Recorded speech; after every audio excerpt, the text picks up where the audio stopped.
Do do do do do do do. All right.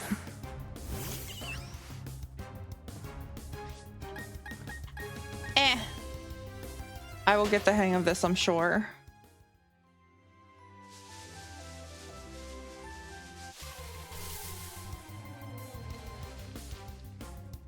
Let's see, what are the default full shiny odds in BDSP?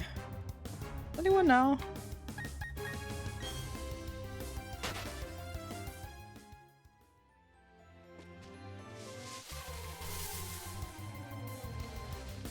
Bum, bum, bum, bum, bum. This is gonna be the most exciting. Shiny Bidoof, yeah, that would kind of be fun. I don't know why. This is just what my mind thinks should happen. But any Bidoof that I'm actually going to keep on my team, I think should be named Beef, which is kind of stupid. But, you know, this entire effort is kind of also stupid. So here we go.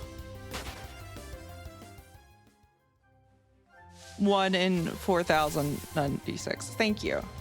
Well, we'll see if I come in under odds. It's interesting, like, it'll be interesting to see because I am looking for anything shiny. So, like, normally when people shiny hunt, they are, like, shiny hunting a specific species. So, oh, apparently that was one of my hotkeys. I have my phone out now. I couldn't get away. Oh, 77, that's not accurate.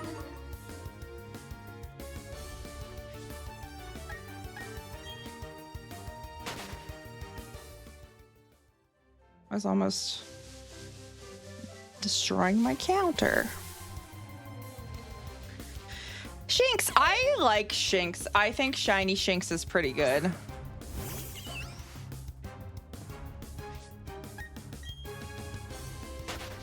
I actually don't know what any of these shinies look like, really, besides Shinx. I know Shinx is golden. Wonder what color shiny Bidoof is.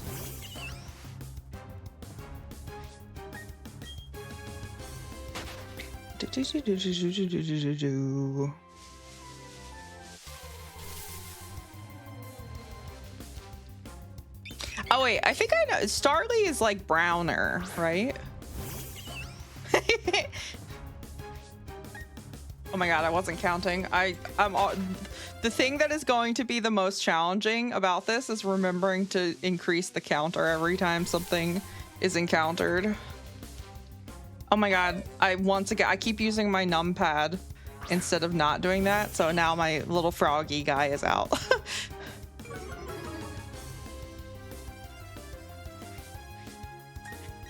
Okay. I want to set it so that once, like, it is possible to make it so that he does text-to-speech messages, and I would like to do that. I just have to watch a video on how to do that, and I have not done that thing yet. But look, he looks like me.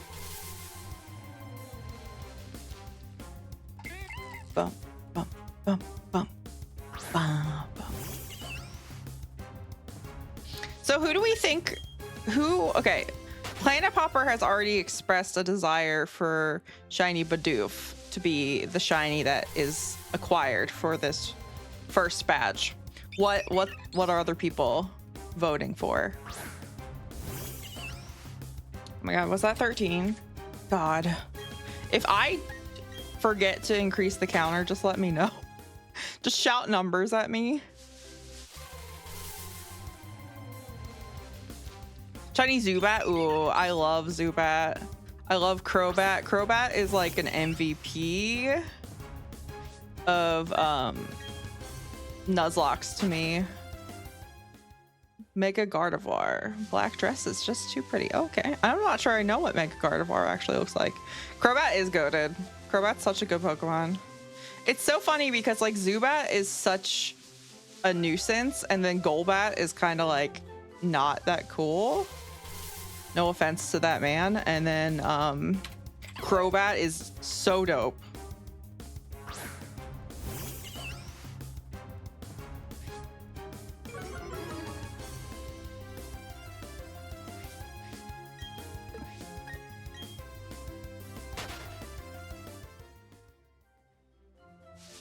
I was watching, so my new favorite Pokemon content creator, it was funny. I was saying to Celine actually that like she is my Oshi, but she is not a VTuber.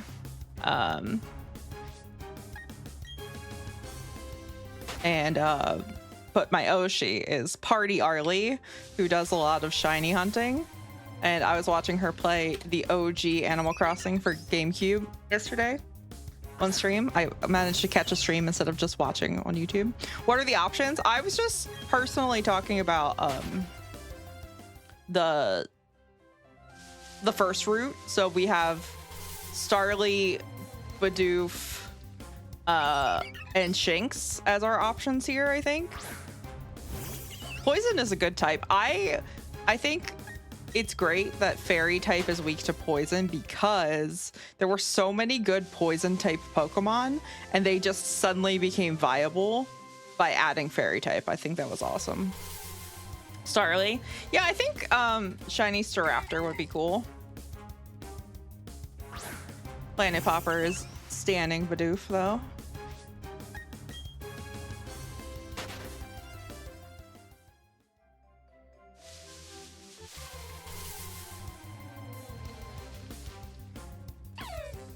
Shinx!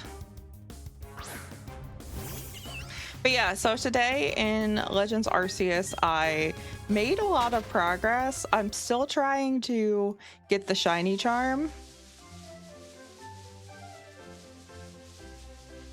Wait, are those the Pokemon that are available on this route? Because I've only seen 3 of them. Oh, okay.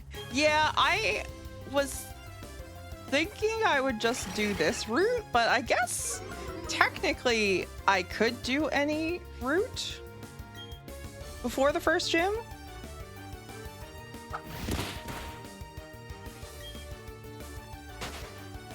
I don't know. What do you think? Like, in my mind, it made more sense to do the first route after you get Pokeballs because realistically, unless you got Repel, which I don't think you have access to, I could go back and check at the mart. If you have access to Repels, technically you could delay your encounter safely.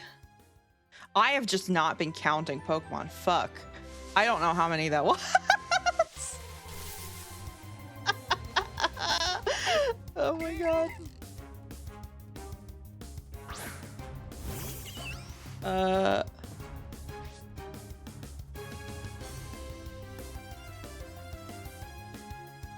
We're gonna go with like 25 question mark.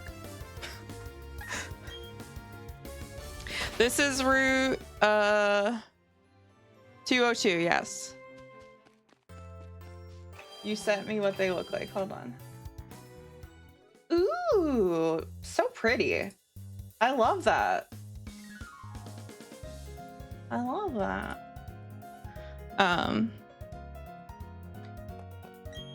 Can you buy Repel here? No. Okay, I'm going to rule that until I can buy Repel, the only route that I can shiny hunt on is this one. Because once I could buy Repel, I could reliably get through a route to skip to an encounter I want. So that's the other thing. Like, Leonix, I think you said shiny Gibble would be great. But if you can't get Repel then, which I think you can by that point, because that's the 3rd gym. No, it's the 2nd gym, but it's the 3rd town.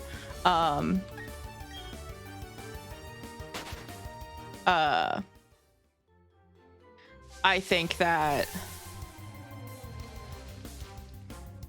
you can make the argument that you can go to other routes in order to shiny hunt. But I'm also good to force myself to actually buy the repels and use the repels and get to the location. I'm going to rule that whatever the first route is that I have an encounter in before each gym, like after the previous gym has been won, that is the route that I have to shiny hunt in order to like maintain the Nuzlocke part of it, where it's the first encounter you get. You know what I mean? Because otherwise I could just be like, oh, I want to shiny hunt until I find this one. But I want to maintain that like level of randomness that comes from the Nuzlocke as well. Because I don't want to cheese it. Not that I think I have to worry about making it too easy on myself. I think I have made this perhaps as difficult on myself as I could, especially because I'm going to forget how many encounters I have encountered very often just by talking. Well, yes. Technically, yes. If you're just doing badge quest rules, you get to pick where you are shiny hunting and what you are shiny hunting for. But since I'm combining a Nuzlocke and a badge quest, I want to like pull from both aspects. And one of the biggest aspects for me of a Nuzlocke is the randomness. So that's why I'm saying I'm giving myself the like extra, you know, technicality. I don't know. Is this 30 or 31? Does anyone know?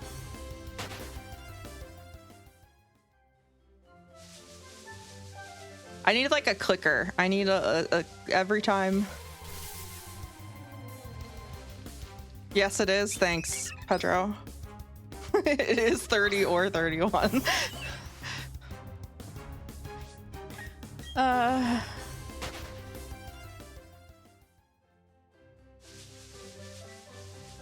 need a mod, not for moderating the chat, but just for remembering things for me and paying attention to the stream in ways that I can't. What was that about? Was that different? Hold on. Does that normally happen? Does that happen every time? Why did it like... Am I crazy? Am I losing it? Hold on. No, it doesn't happen every time. Why did it show me like that? I thought something crazy was about to happen.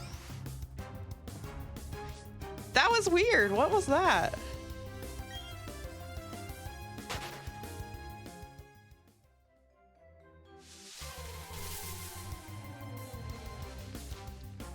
Yes.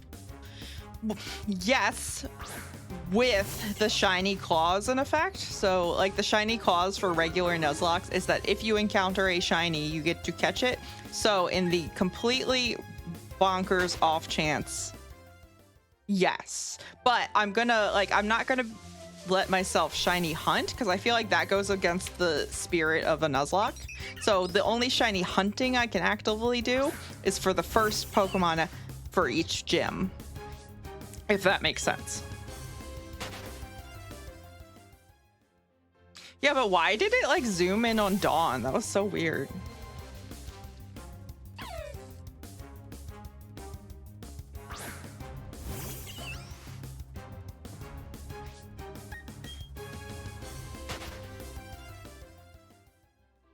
Yeah, it does seem cool. It's gonna take fucking forever, but that's okay.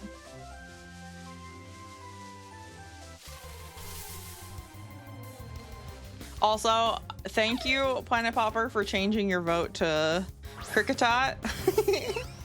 He does have perhaps one of the wildest cries in Pokemon existence, so that would be kind of crazy if I had a shiny Kricketune as my starter, quote unquote. It'd be crazy for a number of reasons, not the least of which that the first gym leader is in fact Rourke. Rourke? Is that his name? I think it's his name.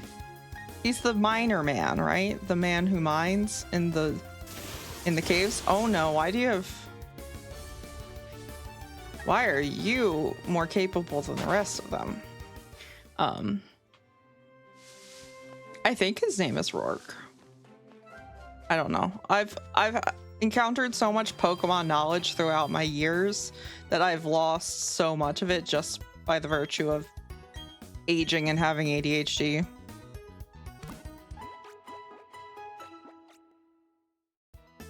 I just want my Piplup to be okay. I should have named him King rather than Prince, because he is a king for putting up with this bullshit. Adolf!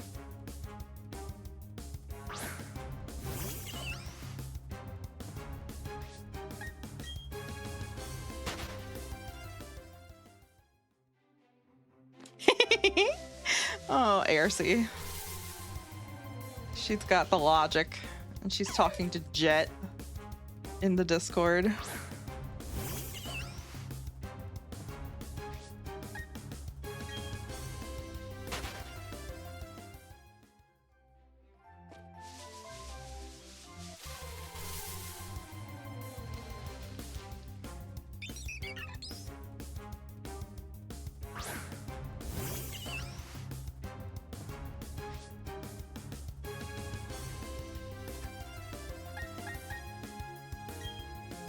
Is 40? 40 is 1%. Oh my god, 340? No. 40 is 1% of 4,000. Right? I'm not good at math. I think it is. So that means I am 1% of the way through the encounters that would statistically likely need to be done. I'm not sure if that was 40 or 41. Fuck. I'm so bad at this. Is there an easier way that people do this on stream, or is it just that they don't have ADHD and are able to do more than one thing at once? Such as remembering to incrementally increase a number by 1 every time a encounter is had, and also talk at the same time. Yeah, it might just be, I think it's a skill issue on my part. Maybe.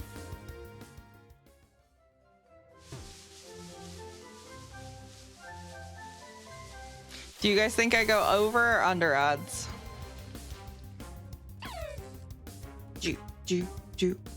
I wonder, I should ask Celine, because she's done this a lot. Where's the shiny charm? I think you need to get every Pokemon in the Pokédex to get the shiny charm, so I don't think it matters.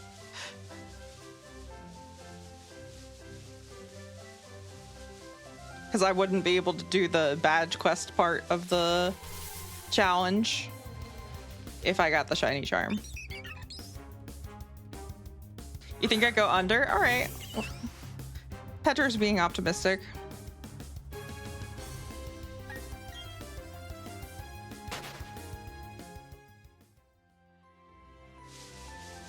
I honestly couldn't. I've taken statistics and done a lot of stuff about probability before. I could not tell you how that works. So I'm just gonna nod and smile. Couldn't get away. Stop thunder shocking my penguin. Leave me alone.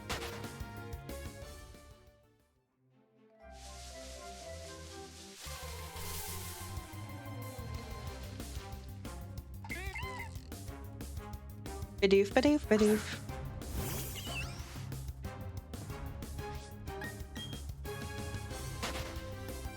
I was helping a new person, I think that was 46, and this is 47, with something they were tasked with during work today. And it's nice because they're on the same project that I have been on that I've mostly just been like doing by myself for a long time. So it's nice to have someone who is like interested and capable working on the same project that I am. Come on, Shanks. Why you gotta be like that? Now I have to go back.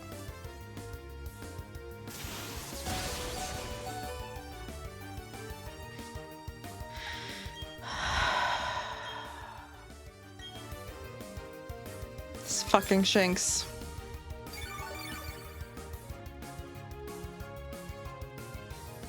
Stop trying to kill my penguin.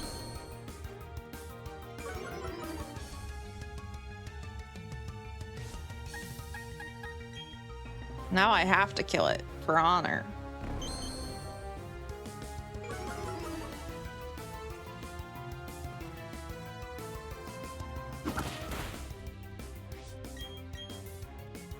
Hey, Cloud Factory! Hi!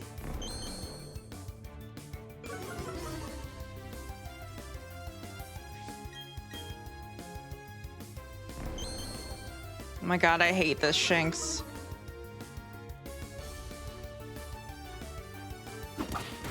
Murder him. Come on, Prince. Murder. Good. I like the way he just goes, whack. All right.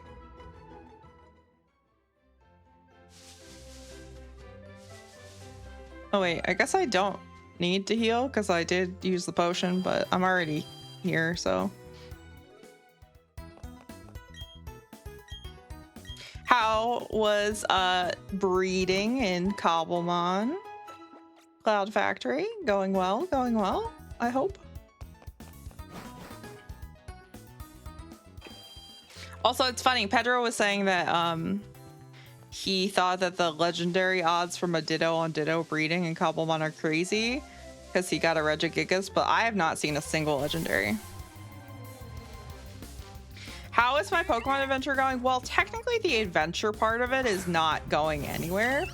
I am just currently shiny hunting in the same 2 patches of grass in the first route after getting Pokeballs, because I am combining a badge quest and a Nuzlocke for a nudge clock. And I am going to catch whatever the first shiny is before each gym in the first nudge clock, not cock.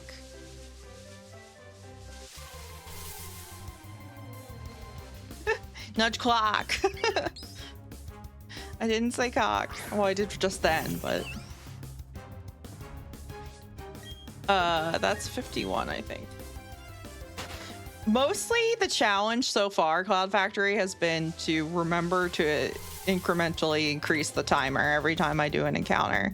I have no idea how many encounters I'm actually going to do throughout this run, mostly because I'm definitely going to get the number wrong every time.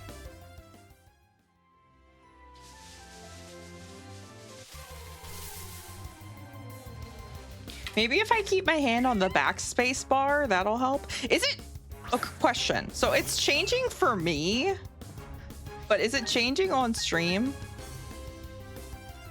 Because I'm not clicking OK.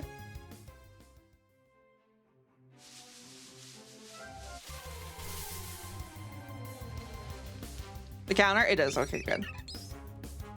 Yeah, because I wasn't sure if it was just like showing me the preview. Okay, good.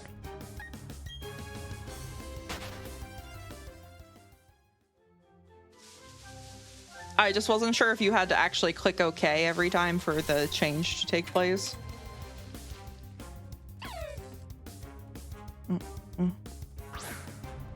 I already had a weird thing happen where there was one encounter where it focused in on my character for like 2 solid seconds for no reason, because there was nothing different. I think it was just a Bidoof.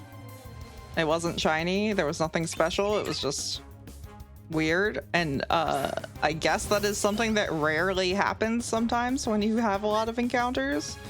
it's impossible for me to know. Well, I guess it's not impossible for me to know. I could Google it, but I'm not going to Google it.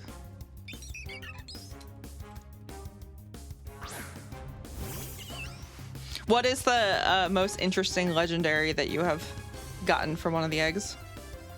Well, because how are we going to be sure it's shiny? They sparkle. They have shiny sparkles when they are in fact shiny. Oh my god, was that 58 or 57? I don't know. God, I'm built wrong for this.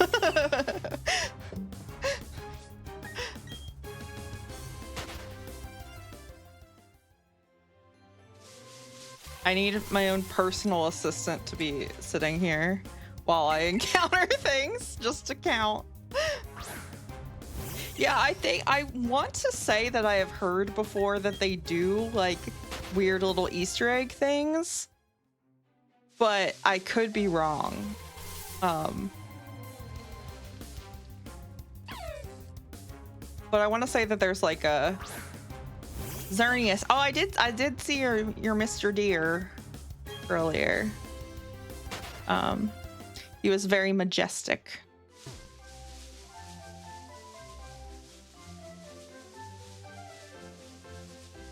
Yeah, like I was saying, I haven't gotten any shinies. I haven't gotten any legendaries. I didn't get any shinies today either, although I did hatch quite a few eggs.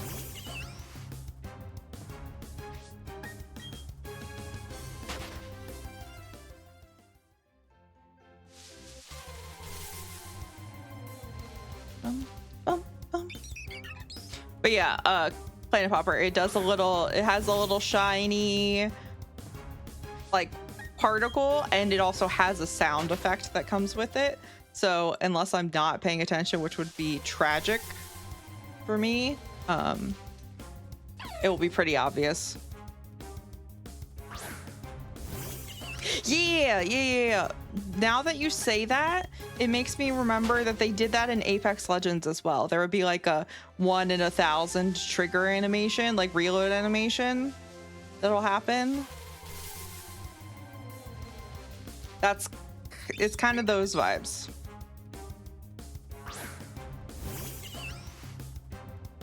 But yeah, it was really weird when it happened.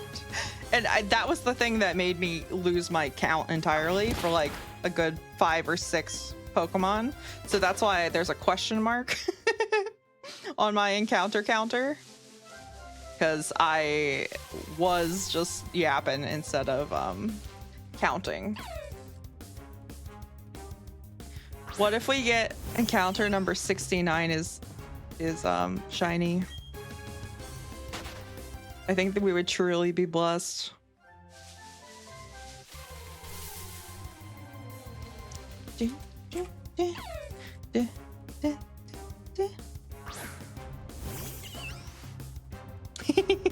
Well, I think the reason people discover that is mostly because like if you press the like idle animation button while you have your either your hands or your heirloom out, you like crack your knuckles, you do various things, and so somebody discovered that there are like fun unique animations for like some of the heirlooms, probably all of them at this point, but initially it was just like some of the newer ones. 69. Nope, just a normal Starly. Sag.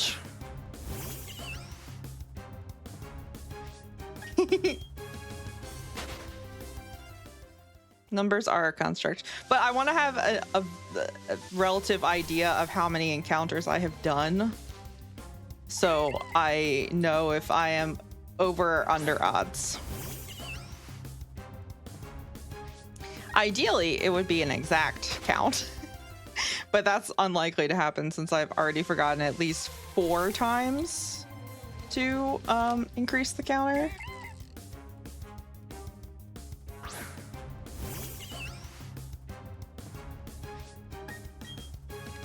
Okay. Encounters some. You're so right. more than 0.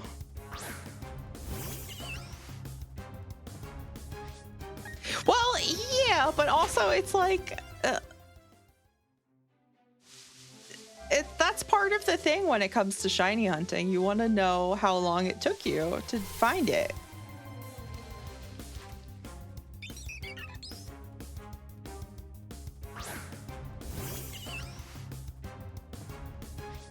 I smell and hear dinner.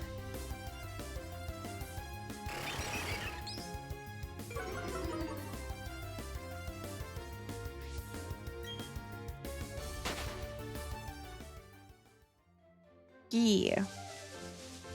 I'm going to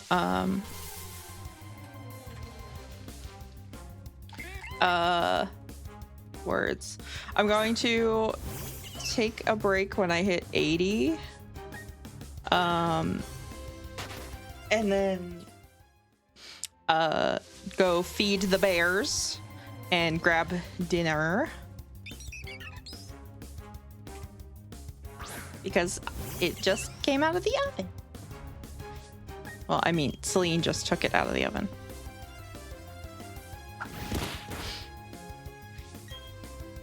We are doing, I was having a questionable tummy time earlier. So, we are doing, pot pie and, mac and cheese.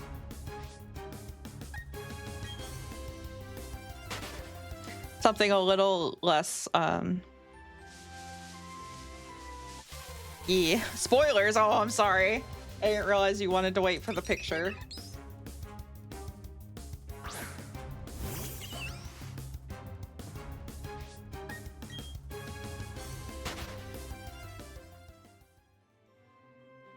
I got a yawny dog behind me.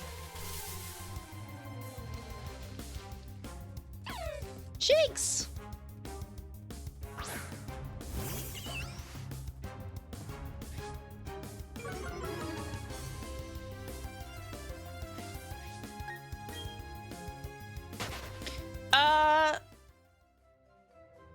I didn't think about it, to be honest. My mind was just like, ooh, comfort food. So, hopefully. Yes, exactly. Mac and cheese is always a good idea.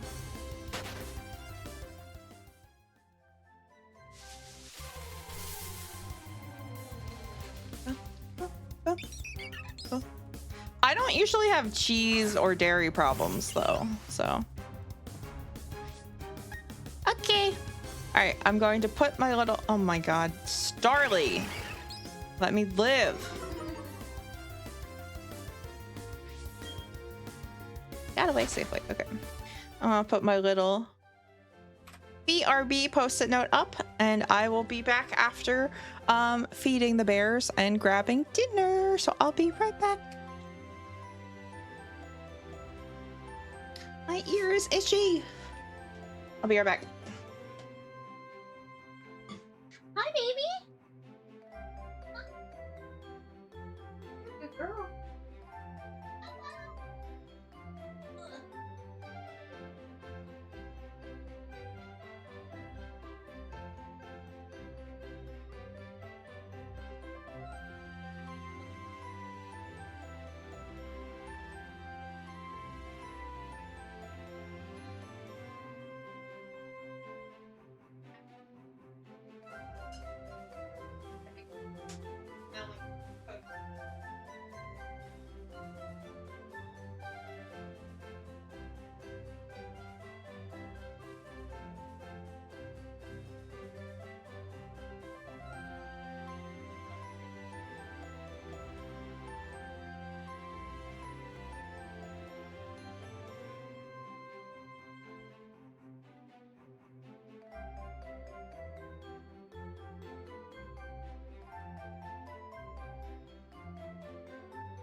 drink.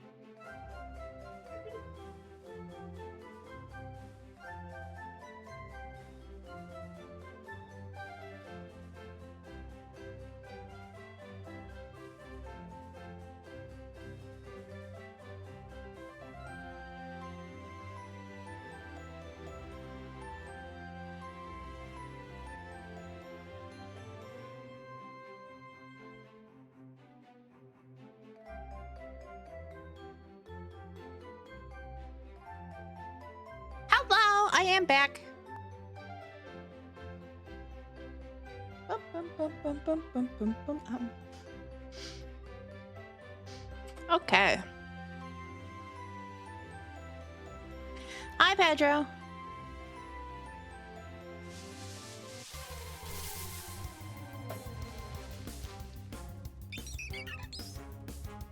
Oh, Celine, take pictures, please.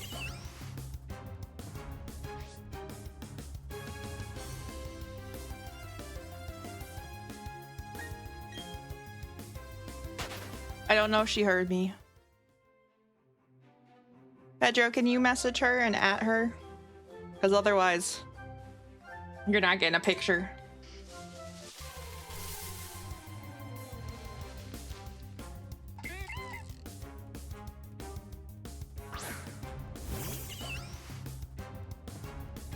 Nice.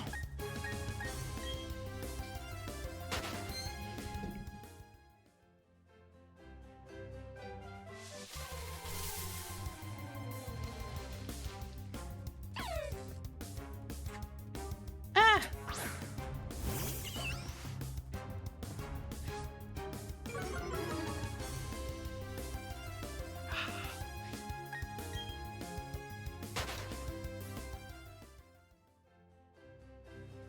I have to say, finding encounters, marking the encounter, and eating all at once, this is a lot for me.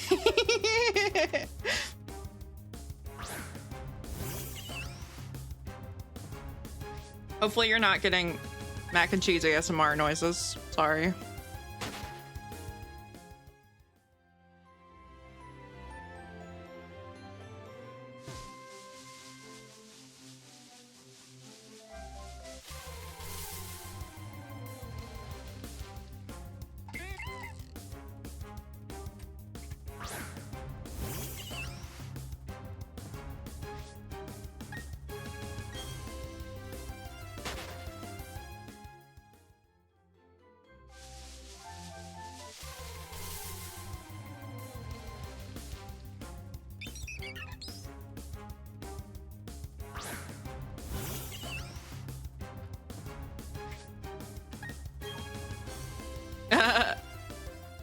That's what you're here for? No. I don't want you to hear me eat my dinner.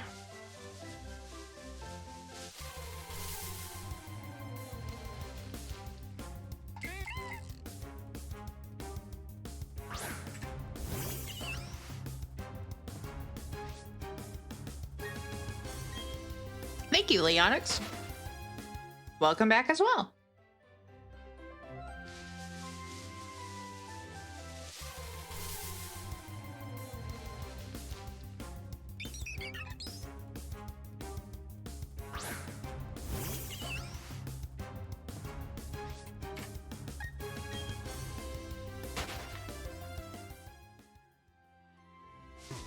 You want to hear the munchies? I don't know about that. I don't think you really do.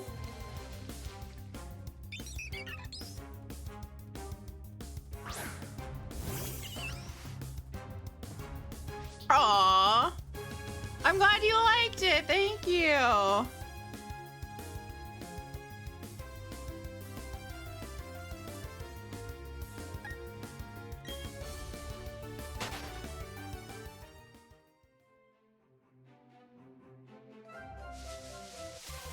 I appreciate that.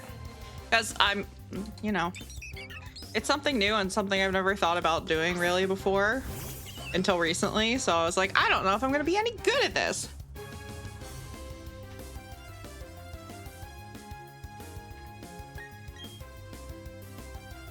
Couldn't get away. Starly.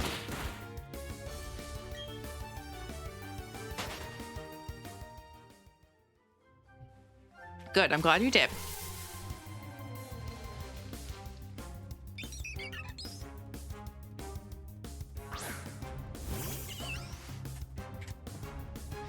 Because it's hard starting a new channel. It's like because you're starting from 0.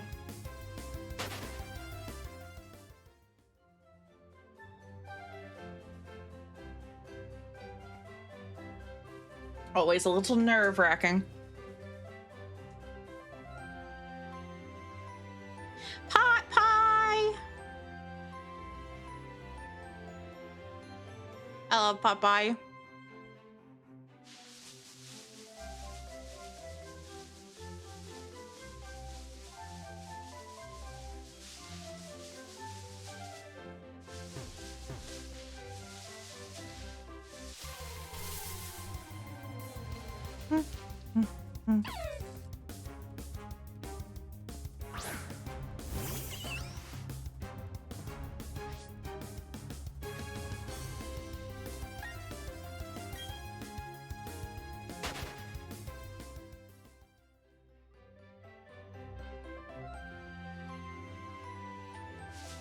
I'm gonna need to like come up with a list of conversation topics.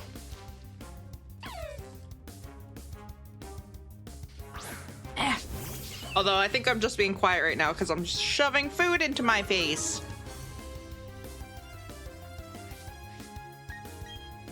Was that 94 or 95? I don't know. I don't know. Let me leave.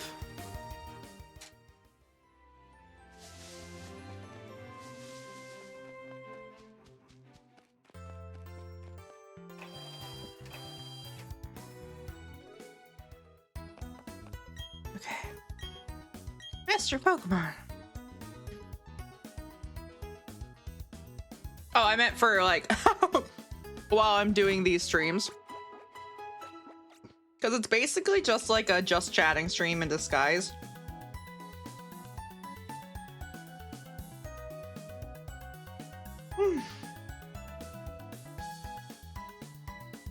That's a hot pot pie. Okay.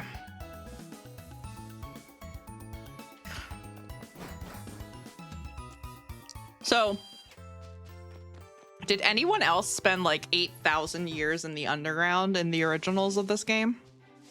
Because once I unlocked it and I realized how it worked, that was basically all I wanted to do. I just loved digging.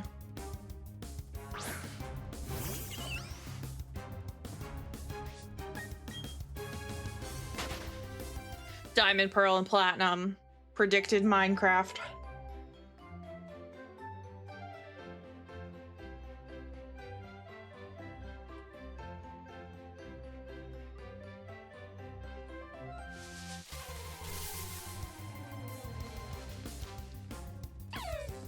$96.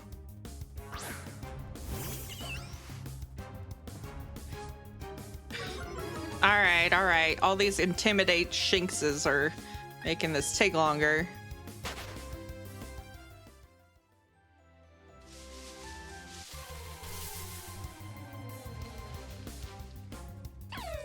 Mm-hmm.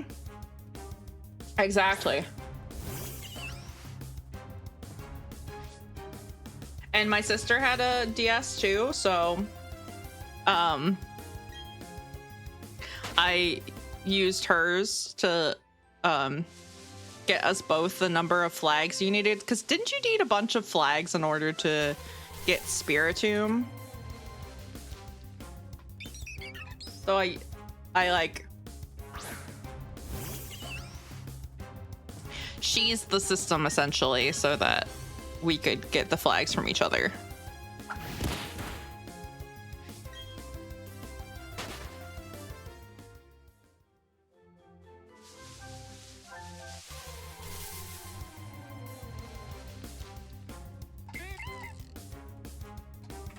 Although I don't think I ever completed the decks for Gen 4. I think the only one that I ever actually finished in one of the like vanilla games as opposed to like a ROM hack was Ruby. I was so proud of getting every Pokemon in Ruby. I remember how hard it was to bike to the top of whatever the fuck that tower is called that Rayquaza's on top of. Sky Pillar? Something like that.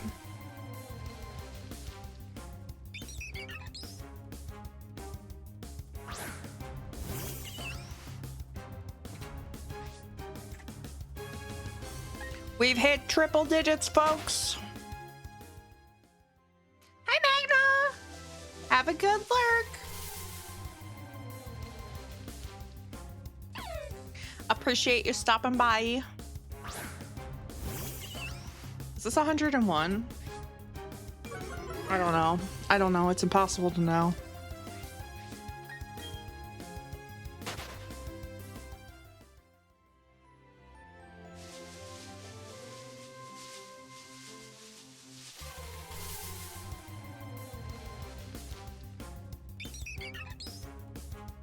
I think I said it's triple digits, folks, and then that Shinx had to intimidate, and I said hi to Magna, so I think this one is 101.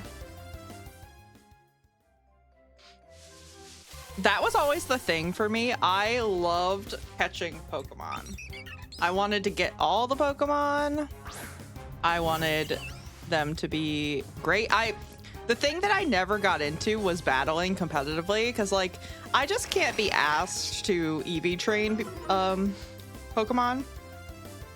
And also like I could get behind breeding for perfect IVs, but I don't like the fact that there is a meta and there is a best way to like have particular Pokemon be spec'd out, because it's like, oh, you make your Pokemon the way that Smogon says, and then you just hope that you have a better combination than somebody else. I don't know. It seemed very antithetical to the spirit of like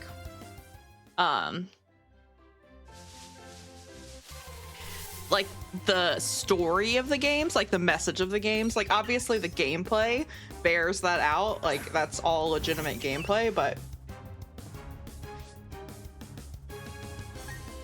when it comes to the message of like being friends with Pokemon and taking care of them and valuing them even if they're not the strongest, like I don't know. That's why I was always like more excited about catching them all than about like breeding the best team. And if you think I'm having trouble counting just regular ass encounters in order to see which one ends up being shiny, like I can't imagine how bad I would be at making sure I fought the right number of Pidgeys on this route in order to get the speed EV or whatever, you know? I would fuck that up.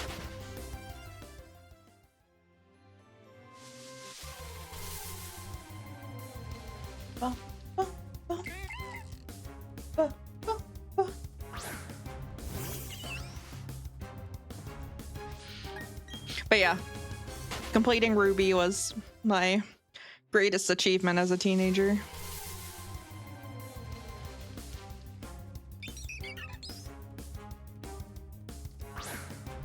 Yeah, and it's also why I was like so bummed about like the degree to which ROM hacks like Radical Red became so prevalent in the community, because I wanted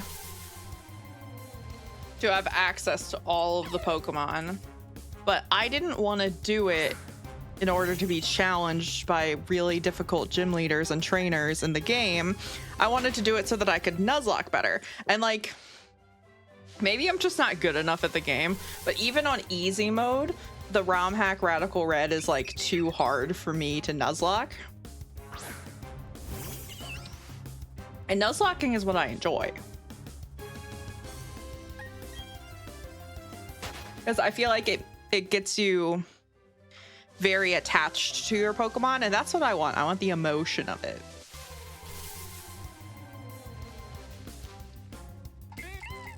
I want to like really care about my Pokemon like I did as a child, because I had nothing else going on because I was a child.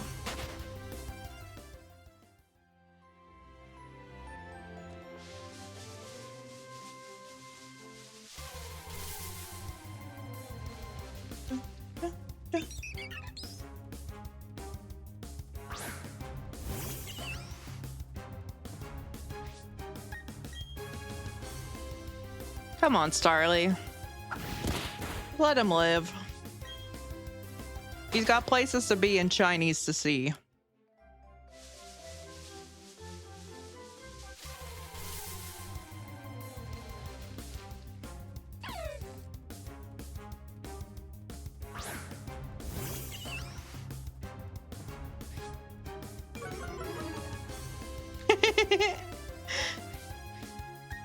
Yeah, well, they're a little harder than your like default game. Like Brock actually having a Vulpix like he does in the anime threw me the first time.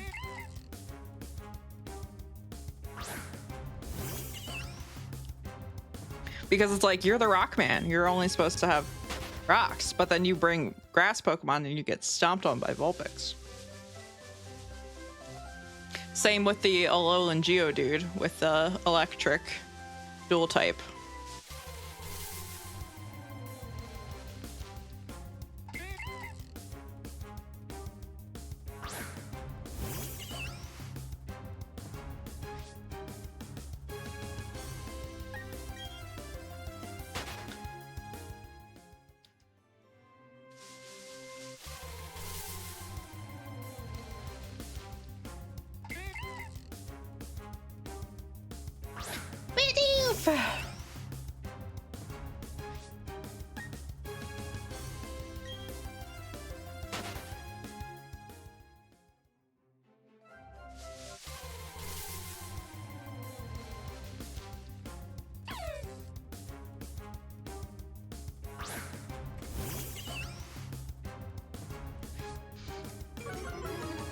One time I was playing, I think I was playing Blaze Black, so it wasn't vanilla Pokemon Black.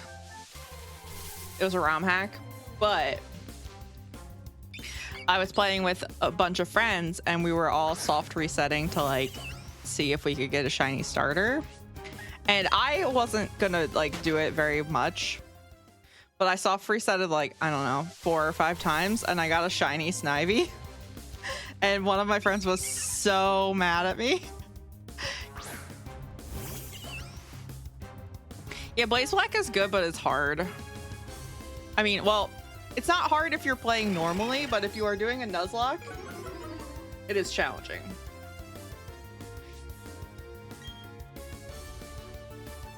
Come on, Starly. But yeah, I played, I think, all of the Draiano hacks.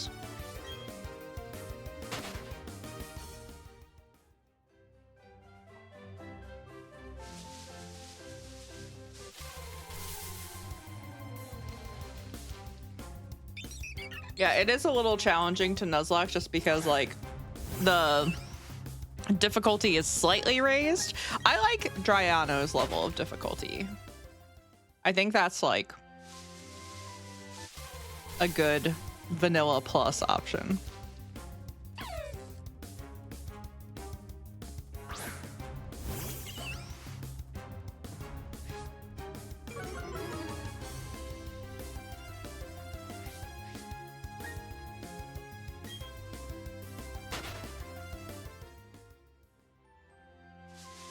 Let's see.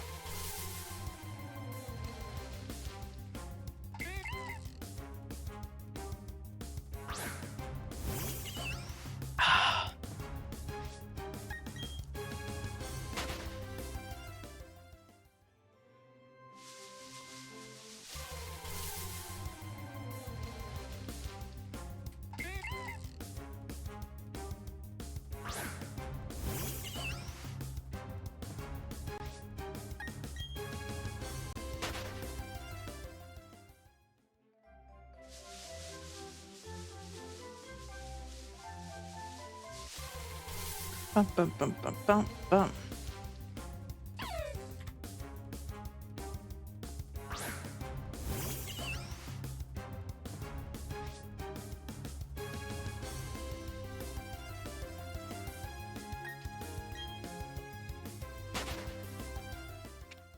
One of my favorite things about the Dryaano hacks is like change typings on certain Pokemon. Like for example, Luxio and Luxray in the Shinx line become Electric Dark, which I think is great.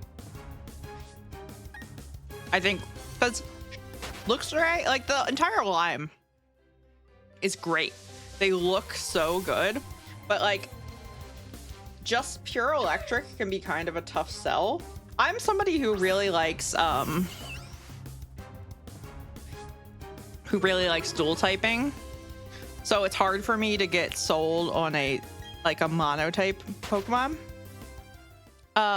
They did Dryaano did a Fire Red. I think it was called Fire Red Omega. I don't think they've done a red.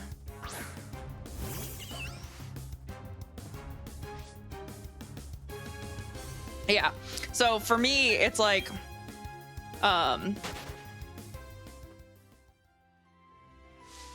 am less likely to use a Pokemon if it only has a single type.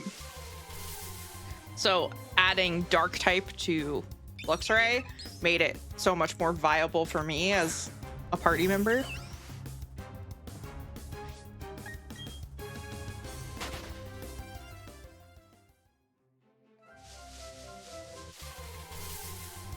And technically, if you have a hacked Switch, you can play Luminescent Platinum, which is the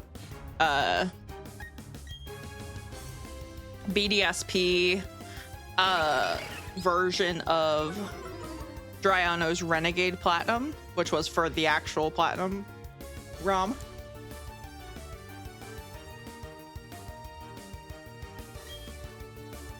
Which is easily one of my top 5 ROM hacks that I've ever played.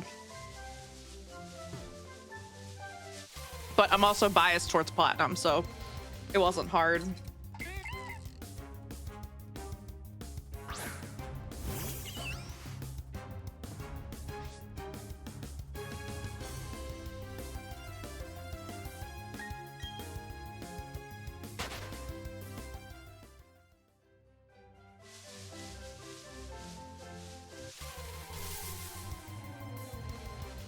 I really enjoy Platinum. I enjoy a lot of them, but like I think Platinum's definitely a contender for top, although Crystal is just such a good base. I love probably Crystal ROM hacks the best, and my favorite so far has been Polished Crystal. I need to continue my Polished Crystal Nuzlocke actually.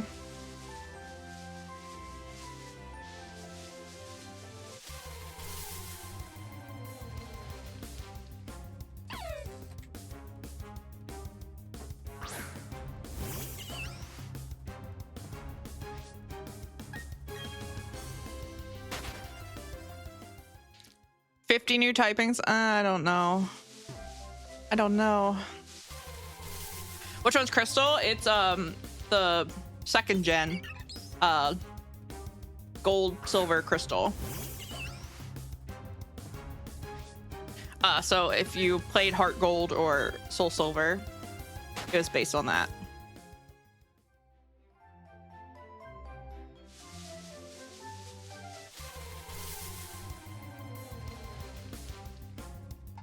But just based on like graphics wise, I think Crystal has so much potential, and like Polished Crystal looks so good.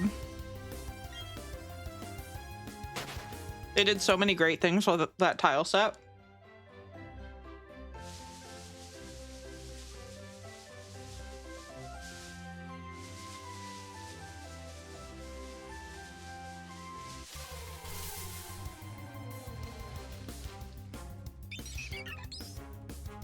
Okay.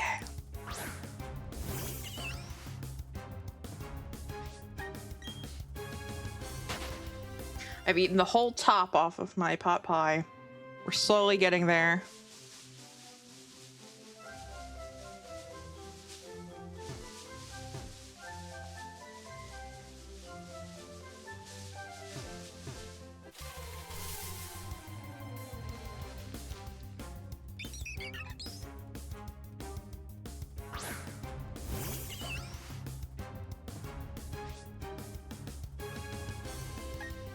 I think I'm going to be hearing Starly's cry in my sleep.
Okay.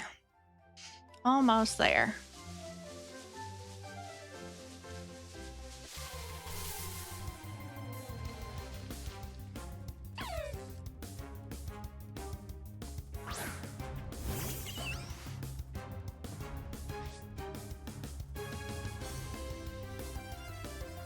I'm getting crumbs all over the place.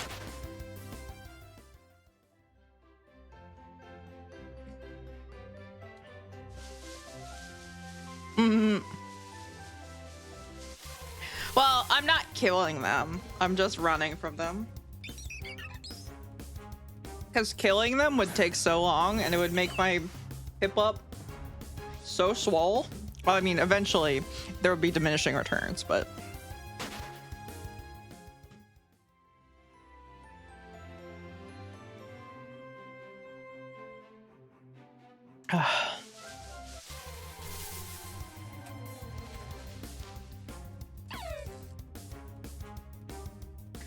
Now I just have the bottom crust of the pot pie left. That's arguably the best part.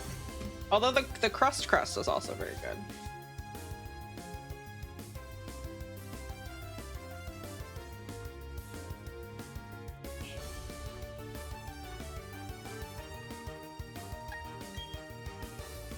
Okay.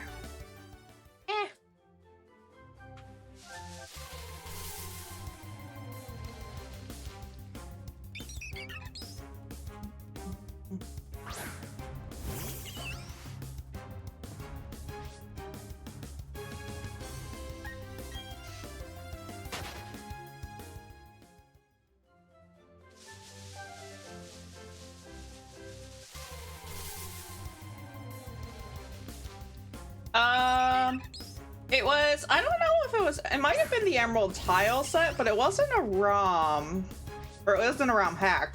It was a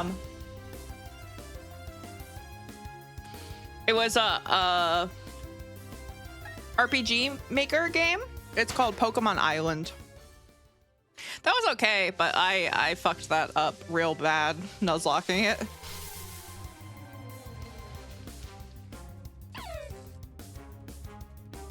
I'll have to go back to it sometime and realize that I can fuck it up.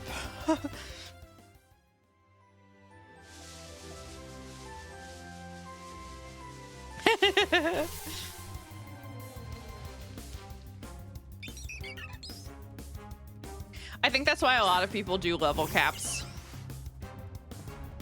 A lot of ROM hackers these days will bake a level cap into the game as well. Which we are experiencing in Cobblemon.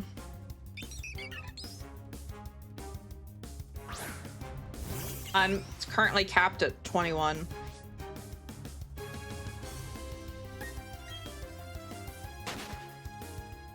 I need to fight rival Terry. I just fought Archer, Rocket Admin Archer, earlier today. I was very happy about it. Because I went looking for him and it didn't even take me that long.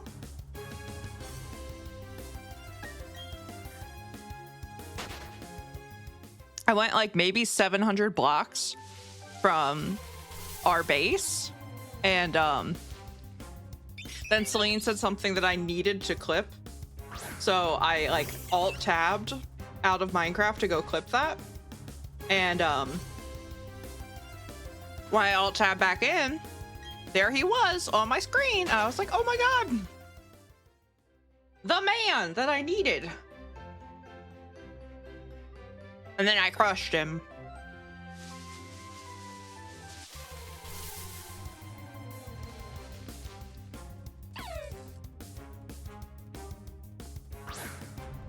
This Cobblemon server has been very fun so far.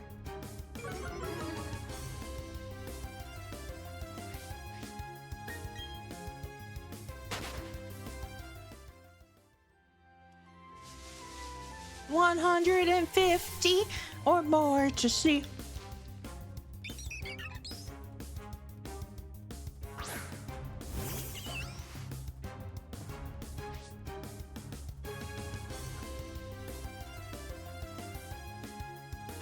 Okay. I did it. Well, hopefully, knock on wood, we'll be playing for a little while yet.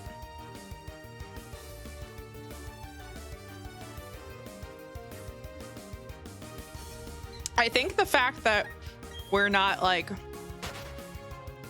playing every day back to back is helpful, because like in previous servers we've like run it into the ground a little bit. And then the other thing was Celine was also doing the other SMP with some other folks, so she was playing like a lot of Minecraft and she just got burnt out on the game. But I'm having a great time. I think it helps that there's a lot of features now compared to like when we first started doing servers, because we've been through 2 different major updates. I think I'm taking my little neck brace off. Extra wiggly.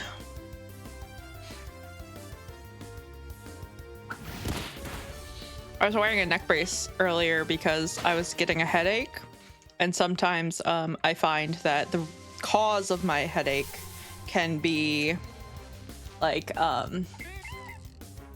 tight muscles or tendons in my neck. So I have found that using one of those little like foam neck braces that velcros in the back or whatever helps a lot. But with having turned the oven on, it got hot in the apartment.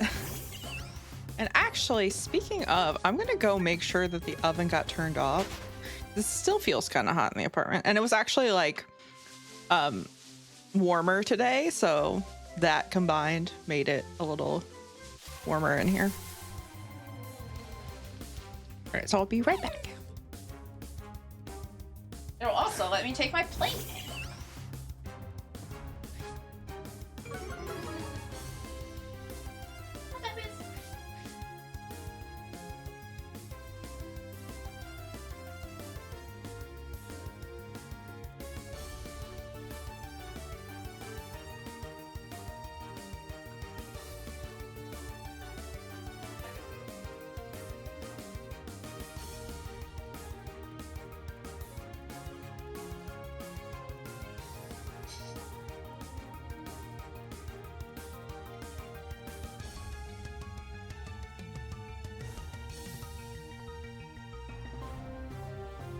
Baby bears, you're a good kid.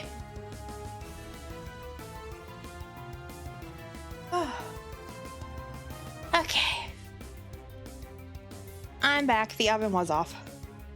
We were safe.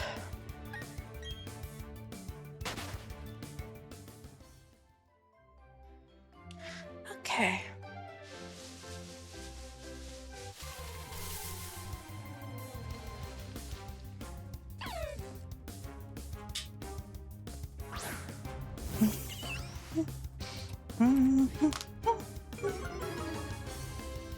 You know, honestly, I was like, I don't know if I as a person will have the patience to shiny hunt. I'm still not sure if I will for the full shebang, but getting over 150 encounters on one route is a little tiny milestone.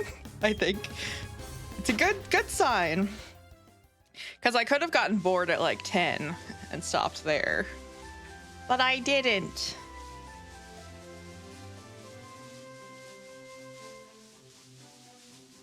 Moss man, man of moss, is streaming.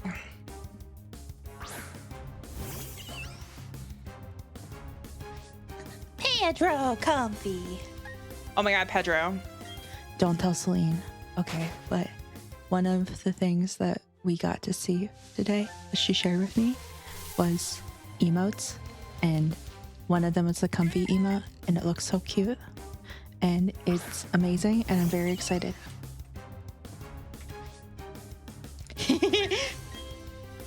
But seriously, it's so cute.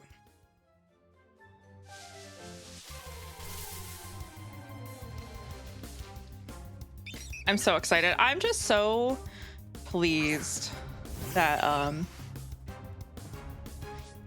Yuki was able to like be in a better spot and is like doing art at a faster clip right now and like is feeling healthier. Like, I'm just so glad, because you know, throughout like every time we had talked about the emote saga for Celine's emotes, like we always really wanted just to get the emotes. Like, we never wanted the refund. And so I'm just so glad that it's happening. And it's happening before her subathon, which is the most amazing part, to be honest. So, oh my god, ghosties. Oh, excuse me, I'm so sorry.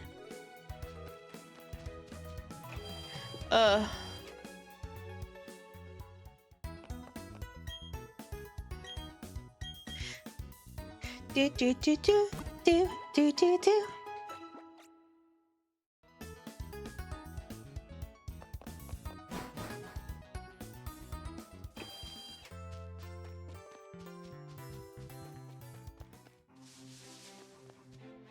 Okay. 163. Where are you, 163?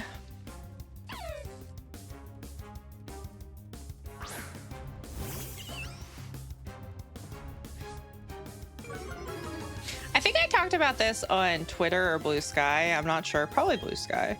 But I have been writing a little bit recently, because I have always really enjoyed writing, and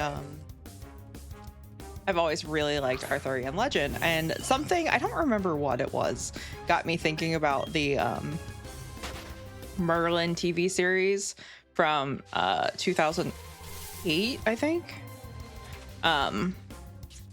And I just was like remembering all the craziness that was that show, and I was like, I could do this better and gayer. I was like, why don't I do it better and gayer? So I started like writing, because the thing about Arthurian legend is it's, you know, such an integral part of the Western like canon of literature, and so many people have written what amounts to like fan fiction for that story. So I was like, why don't I do it? And I'll be a VTuber who publishes a book.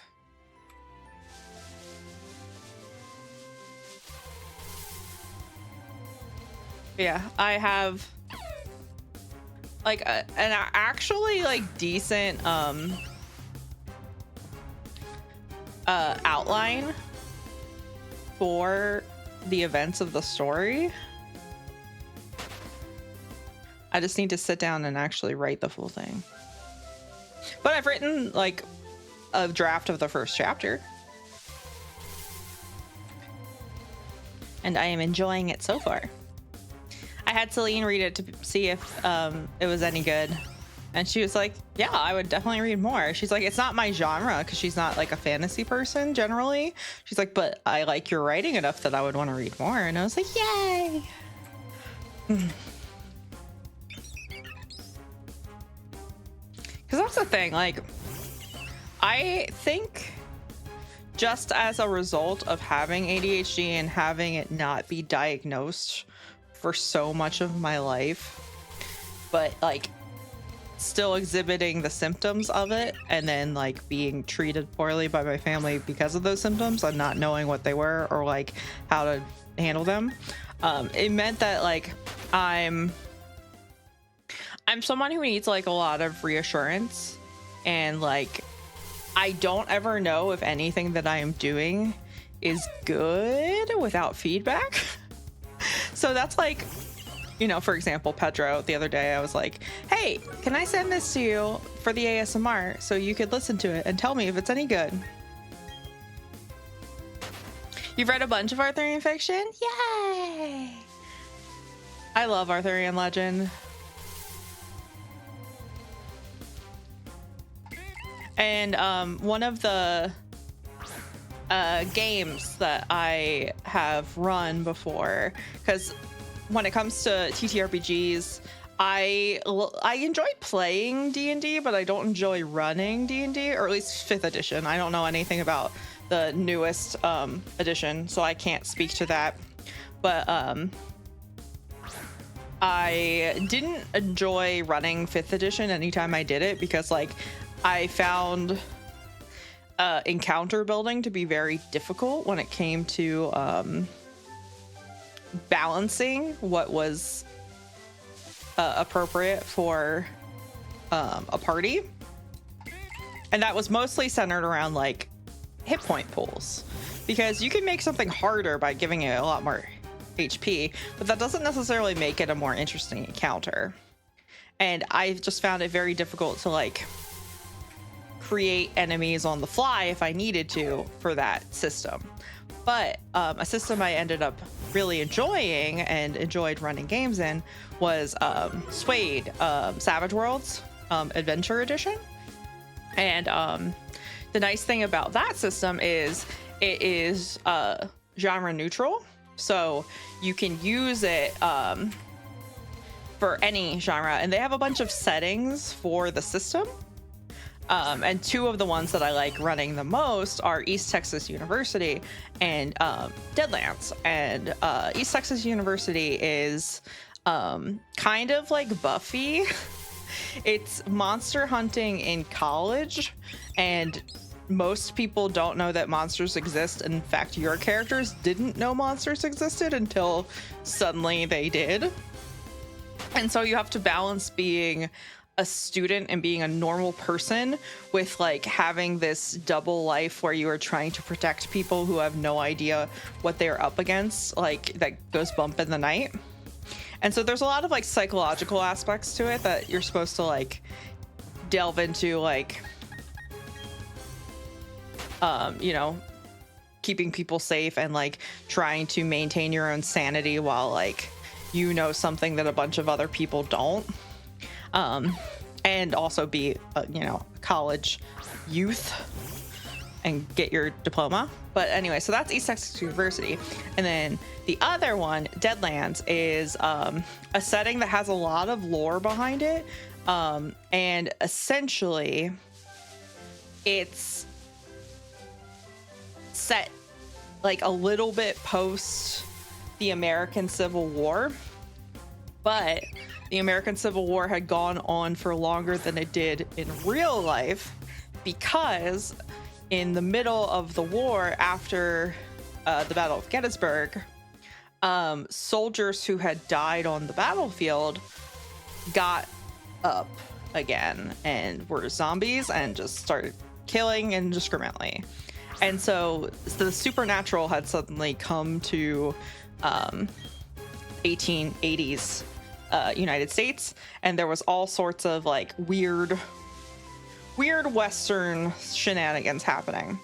And so in previous iterations of this setting, they had had the Civil War still be happening, but they, in the most recent update, which was, I don't know, 4 or 5 years ago at this point, maybe, they had it so it is set in 18, or I don't know if it's actually set in 1886 or if that was just my game was set in 1886, but in any case, the war has been over for a little bit at this point, and but the supernatural aspects are still very much present. And so one of the subplots of the main lore of Deadlands is, weirdly enough, a thread of Arthurian legend. And so that was one of the things that I was really interested in delving into when I was running my Deadlands game. I ran a Deadlands game for almost 2 years. That kind of blew up eventually because I was just too anxious, and we so we've talked before about how Celine and I met in D&D, and we met in this guy's game that ran on Saturdays. And so eventually he had talked about wanting to play in a game, and I offered to run a game. And so that game was Deadlands. And it turned out that he is a great DM, and he's still my friend, but he is not a particularly good match as a player for me, because he is very particular about understanding how the rules interact with the world and the narrative at all times, and he doesn't like there being wiggle room, really. And I understand why he is like that, because he wants to make sure that things are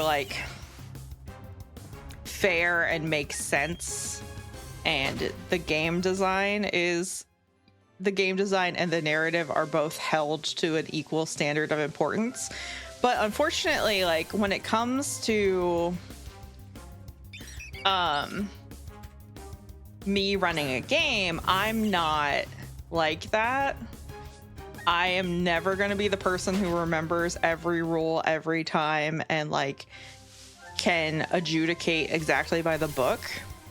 And so what that meant was he would basically, I found out this later, I didn't know this at the time, but he would basically message Celine while we were playing and be shouldn't it happen this way? Why is it happening this way? And questioning the rules basically, and if he should reach out to me and ask questions. And so a lot of the times he would reach out and ask questions after a game to understand why I ruled things certain ways. And I think it ultimately came down to my style of GMing was not appropriate for his style of play. But since the whole point was that he originally wanted to be a player because he hasn't played in decades, I put a lot of stock into whether or not he was enjoying the game as a measure of whether or not the game I was running was any good. And so that obviously was a recipe for disaster, because ultimately he pulled out of the game because he thought that he was, a detriment to my being able to run it. But of course, I was at a place in time where I was anxious enough that that basically just made me think that I was a failure at being a GM, and ultimately led to the end of the entire game, the entire campaign. But yeah, so it's a shame because I had a whole lot planned out, and I really enjoyed that Arthurian legend aspect of it. And there was so much that I wanted to see come out of that story, and I'm still sad that I never got to see it through. But I haven't GM'd anything since then, because I was just so shaken in my ability to run a game, because I felt like I failed at that game. But yeah, it is an interesting system. It's I have been in games of fantasy, sci-fi, Deadlands, ETU, and then like a modern sci-fi that Celine ran for a while in Savage Worlds, and I think it works really well for all of those things. And I like it because there aren't traditional hit points in that system. You can take a certain number of wounds, and the number of wounds you can take is usually dependent on like it can be dependent on like edges you have, but also like just your general power relative to the party. And it's a lot easier for me to like wrap my mind around that than it was around like a hit point pool for D&D when it came to like running encounters on the fly. Yeah, I would like to get a game together. I was talking to my Friday group because we have been on hiatus, indefinite and maybe permanent hiatus from our D&D game since like the summer. And we were in talks to add 2 new players, one of which was going to be Celine, to the game and restart come January. Obviously, it's March and we have not restarted, but that is because the DM works for a federal agency that is very heavily involved in national security. And as you can imagine, if you know anything about the news right now, things are a little bit tumultuous. Oh my god, encounter number 200. Things are a little bit tumultuous, so her job is very stressful right now. So the other day, I think it was sometime last week, she messaged and indicated that she didn't think it was likely she was going to be able to continue and finish out the campaign, or at least not anytime soon. And she wanted to take the temperature of the group to see if people would be interested in like finishing out like a boss rush essentially. So like all of the characters we would have encountered up to the big bad in kind of a very combat oriented way instead of like an RP way. And like she wanted to see if people would be interested in that. I wasn't super interested in that because like when it comes to TTRPGs, I'm very interested in the roleplay aspect. And so while we were talking about that, she made like a little discussion channel in the Discord, and I offered to run a game in that time slot if people were interested, because it's a really good group of people and I don't want to lose them. And also, if she basically has like the background stress of being the one who is responsible for keeping the group together or disbanding the group, because like she's the one making the decision, more or less. And I was like, I don't want it to be like her sole responsibility to keep the group together, because like I could run a game, and like if she was interested in resuming at any point, or even if she wasn't, like it would be a good way to like take that pressure off of her. So I was offering to run either Deadlands or ETU, and people seem to be expressing more interest in ETU, but they also haven't like followed up on that thread in a couple days, because we were trying to like figure out if Friday would really be the best day or if Thursday would be better or whatever, and like not everyone has weighed in. So ideally I would like to run ETU for that group. I think it would be really fun, and I want to, especially because my Monday game cancels a lot. Like I'm supposed to have been playing half an hour ago, but we had 2 people. One person had to cancel 2 days ago because he's in grad school, and it's like a group project season, which I understand, and I don't fault him whatsoever. And then someone else messaged this morning and was like, guys, I hate my fucking life. I'm dealing with a roach problem and I have work today, so I have to deal with that roach problem after work. And obviously, like, that is not something that she wanted to have happen, and like I can't fault anybody for like things in real life happening over D&D, but it just kind of sucks when, and I'm also guilty of calling out of D&D, but it just kind of sucks when you don't have like consistent D&D or consistent TTRPG sessions. And I am kind of thinking that I might have, like, it was 2 years ago at this point that I stopped running Deadlands, so I think I'm at a slightly more confident level at this point, or at the very least, I'm better therapized. I'm in a better spot mentally. Although Celine was like, you don't have time. But we haven't really talked about it yet. But I would kind of want to do it on stream if I could. Because everything is content. But also just because, like, it's fun. It's fun and I want to share it with people.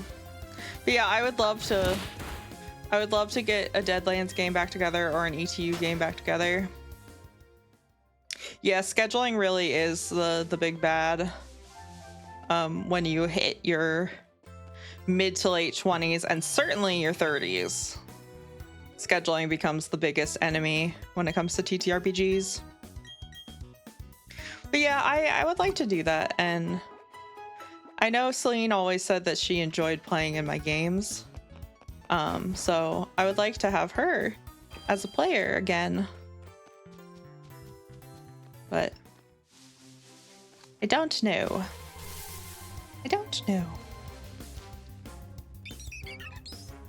I was saying, if and when we do the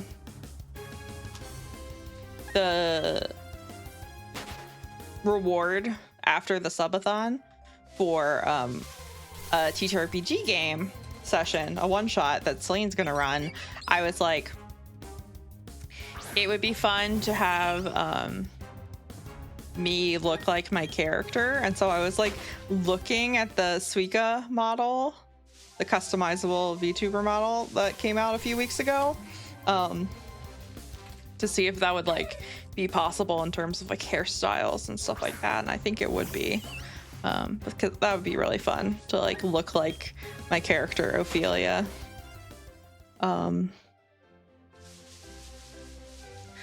But yeah, I miss playing, and I especially miss playing with her because like we played in a number of games together and that was how we met. So it's something that like she and I both really enjoy.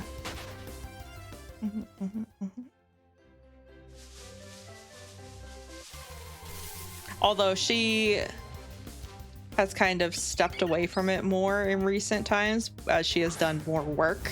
She's gotten more into streaming, and like I understand why, because for a serious amount of time, like she played a lot of D&D, like a lot of D&D, like at least 12 games a week.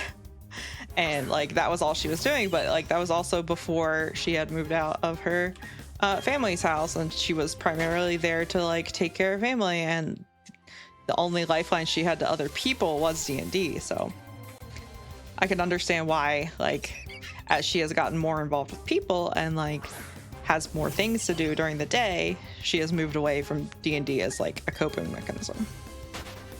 You played a few years back in-person group which fell apart. Yeah, me too. I miss playing too.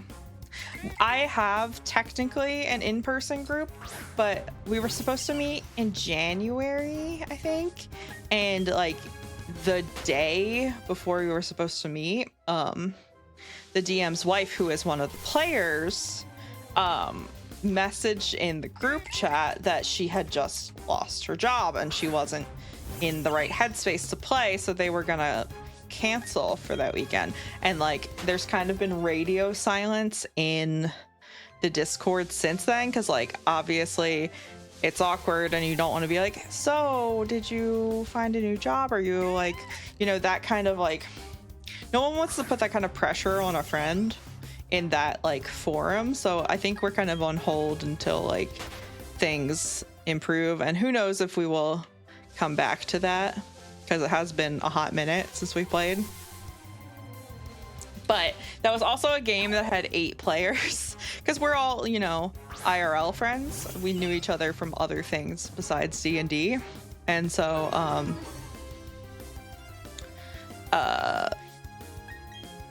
it's a big table because there's a lot of people, and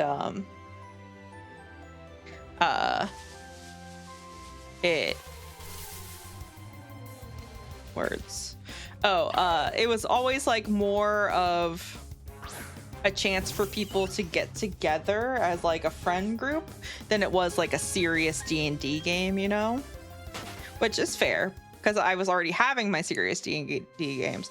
But as my serious D&D roleplay games have like fallen away, it's like I miss that part.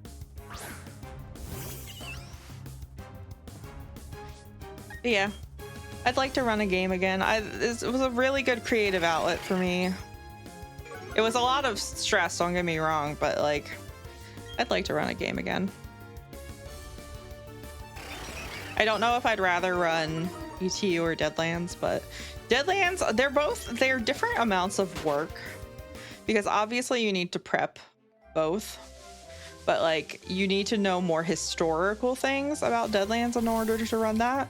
But then like with a modern setting, you have to be more able to think on your feet with regards to like the modern day stuff.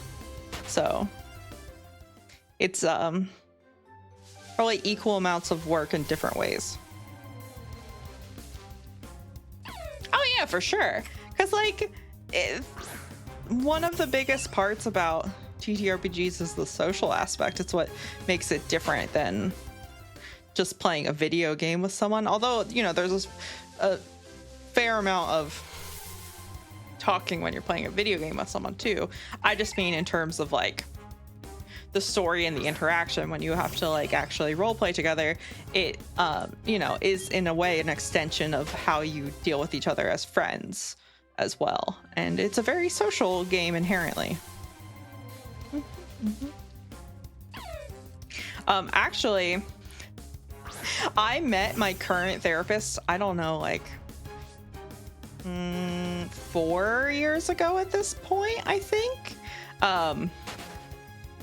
And I had met her because I tweeted, because at the time I was like somebody who was involved in TTRPG Twitter, and like I had run a podcast or whatever for an actual play and stuff like that. And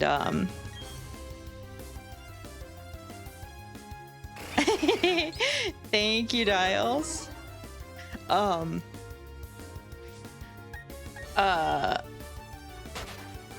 I tweeted at one point because there was like a really emotional thing that had happened in the game, the Saturday game that Celine and I were in, and my character had died and like got brought back as an undead thing, and like everything was different, and like she was a paladin, so it was like especially traumatic for her, and like she was just very stressed out and in a very bad headspace. And so I said on Twitter, I was like, does anyone else feel like sometimes they need a therapist for their D&D character? And I got a lot of interaction on that tweet, but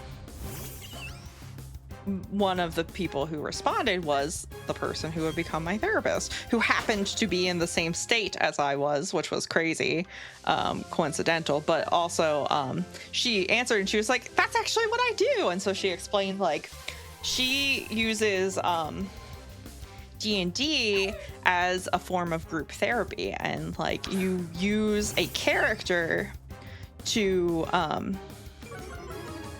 fulfill within a game a like personal goal that you have for your mental health, something you're trying to get over essentially, and you can play it out in a game, which is a more contained, safe space obviously than real life. and you know, she is facilitating it as a DM and a therapist at the same time. Yeah, it was really cool. I initially I just saw her as an individual therapist, and then like I think a year or so into knowing her and seeing her for therapy, I actually ended up joining the group therapy, and it was really great. It was very helpful, and it gave me some closure with the character in question that was the source of that tweet as well. So that was nice. Yeah. Ooh, you've been playing the Avatar TTRPG? That's cool. I've never gotten to play that one. No, stop trying to kill my penguin.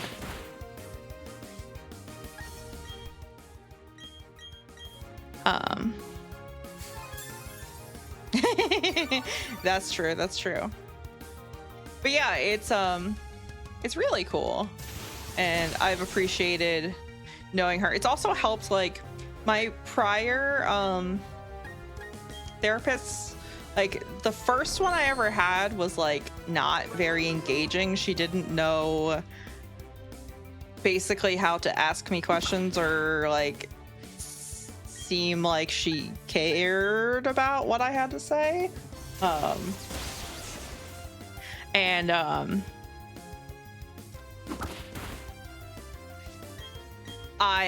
But she was like not too much older than me, and then the next therapist I went to was a lot better at like the therapy aspects of being a therapist, but she was probably closer to my mom's age, which made it more difficult to like talk about, like, I don't want to say like young person things, but you know what I mean, like it, like I had to explain to her like what TTRPGs were, and like I would have to explain what D&D was and stuff like that. So that was hard because like that would mean that like time during the therapy session was spent on like establishing just the baseline of what my life was like. And then so my current therapist is the third therapist I've ever had, and she obviously, as someone who uses D&D as a group therapy tool, understands D&D. She plays it herself. She is like connected with all of that, and it makes it a lot easier because she like understands me as a person and a millennial, and like, you know, gets the stuff that I am doing, and it makes it easier to not have to explain like the basics of who you are in therapy.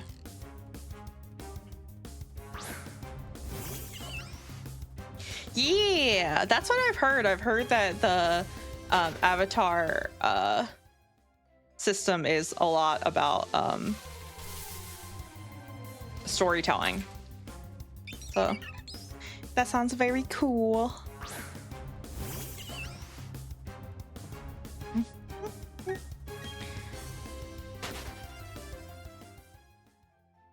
Yeah, it's a really tough thing. But once you find a good one, like, that's so key.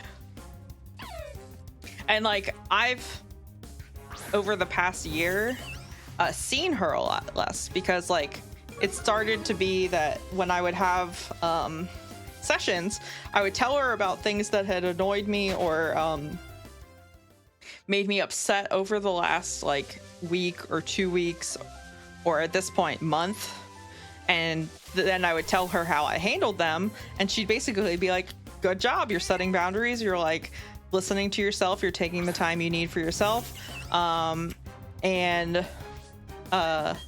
Essentially in the last 6 months especially, she was like, I don't want to like not see you if you think you're still getting something out of this, but most of the time, like, I have already learned a lot of the skills that I need, and I know how to like reassure myself and soothe myself and stuff like that. So I don't need her as much as I did like a year ago or 2 years ago even. So, which is nice, but it's also like a little weird because, I mean, there was a point at which I've talked about this before on stream, but and I've talked about this on Celine's stream as well. There was a point at which, like, I kind of thought that there would always be a next major depressive episode, and I was never going to, like, escape from that, and my life was always going to be, like, kind of stop and started and ruined by depression. And, like, the fact that I am here and so stable and, like, so able to deal with and express and, like, discuss my emotions now, I've come a long way compared to where I was before. And it's right, exactly. It's like you can check in like once a month and be fine, as opposed to like needing to go to therapy every week, which is good. But you know, it's a little weird because, like I said, there was a time when I thought that, like, that would always happen. Like, we did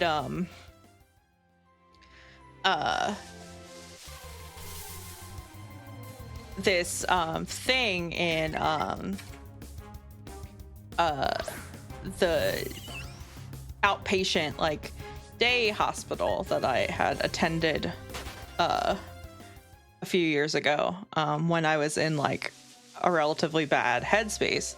And this was before I was diagnosed with ADHD. And ultimately, the long story short is being diagnosed with ADHD, understanding it myself and, like, how it affects my life and how I behave and how I, like, prefer to be treated and interacted with by other people has allowed me to basically not be depressed anymore, which is like a very, like, that's a degree of oversimplification. But I have read in certain places that, like,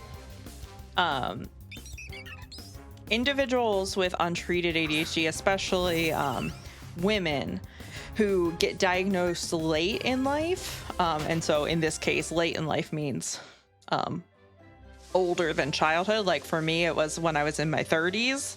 So you can imagine, so many of my formative years went by having this condition and it was not known or treated correctly. But a lot of people who have this late diagnosis will ultimately find that they the, like, primary diagnosis of depression that they usually had beforehand was probably actually secondary to ADHD as opposed to a primary diagnosis, meaning that, like, instead of being someone who has depression, I am most likely someone who experienced, you know, severe bouts of depression as a result of my untreated ADHD. And so it's been very interesting realizing that and seeing that I can move beyond, like, having major depressive episodes that would, like, threaten my ability to finish school or hold a job or stuff like that, and get to the point where I am now, where, like, I understand much better how to work with my own, like, systems in my brain and how I actually do work. You found a psychiatrist willing to accept me. Yay! Pedro, I'm so proud of you. I hope it goes well. I really do. Because for me, I've talked to my primary care doctor about this. I've talked to my therapist about this. I've talked to my psychiatrist about this. Like, being treated for ADHD really made me so much happier than I ever was before, because, like, I had kind of resigned myself to the thought that I was somebody who lived with depression and would always live with depression, and there was always that chance of it lurking around the corner and coming back to bite me and, like, mess up my life. And it's significant because like in the first 2 years that I worked at my current job, there were periods of time where I had to take time off for my mental health. And then the second 2 years, so last year and the year before, I haven't had to take any time off for that reason. So that's been great. It's been just really a big development for me. And it's something that I still have to like recognize and like, you know, acknowledge and accept as a reality. Because when you're down for so long, you kind of feel like you're never going to not be like that again. So yeah, it's cool. Oh, well, I'm sorry to hear that, but I'm also happy that you are going to potentially get the help that you need. And I hope this psych is great. I hope they're great.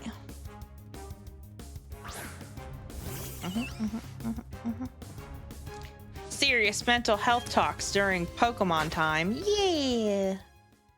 But yeah, I think the most important thing is to realize that most people can't do it on their own when it comes to mental health, and getting the help you need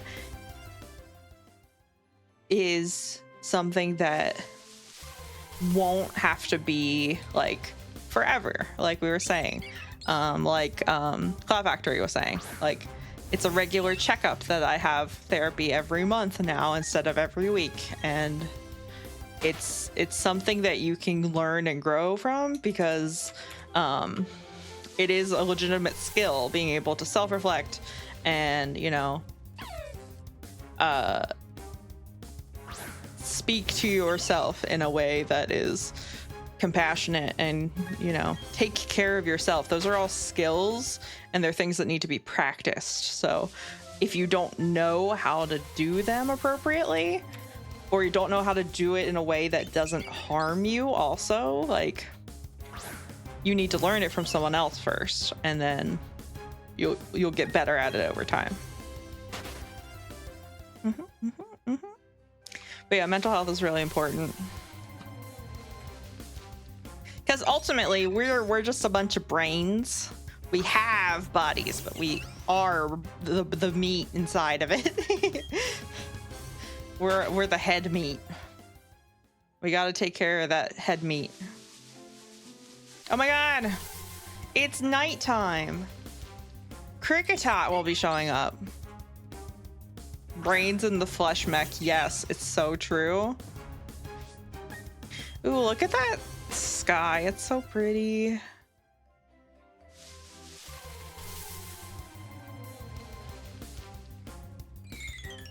Cricketot! Where's Planet Popper? His desires could be possible.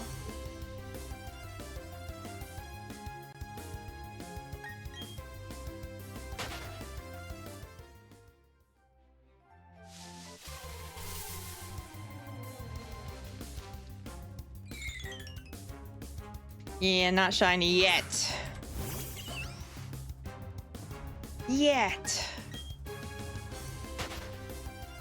I might go to 300 encounters today. Well, it depends on how quickly I get to 300. Because if I get there very quickly, I want to do at least 3 hours of streaming. So if I get to 300 very quickly, I'll go to like 350 or 4. That's so funny. Jet was saying that D&D is like Monopoly, which is not really true unless you're role-playing in Monopoly, which, hell yeah.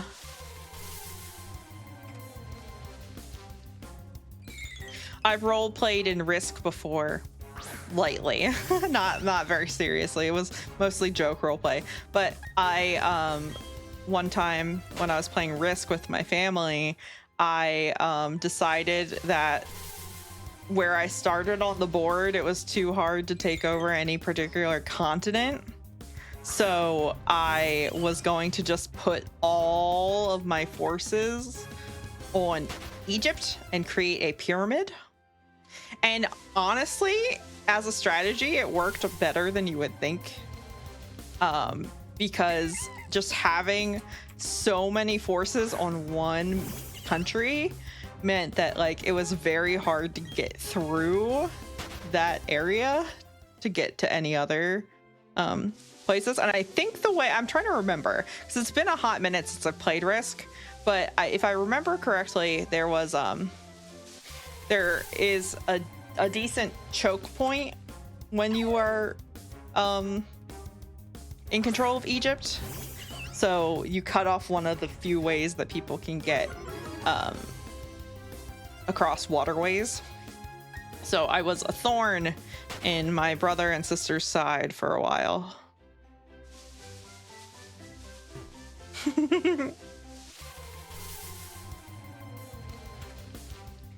All right, so what is available? Is it just Bidoof and Kricketot at this point?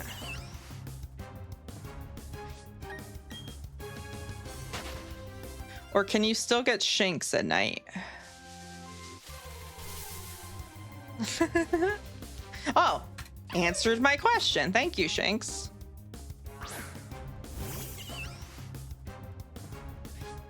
You can still get Shinx at night. I guess you can't get Starly, or maybe you can. Maybe Starly's rarer. We're gonna find out. We're gonna find out.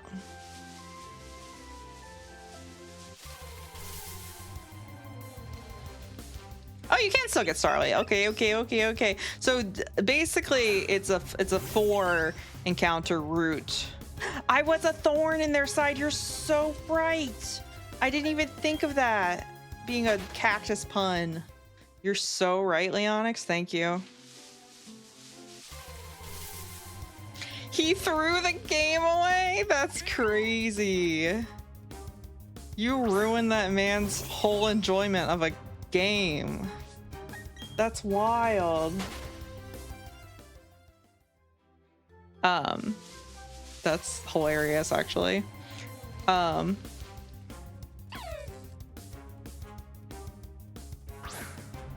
was I saying?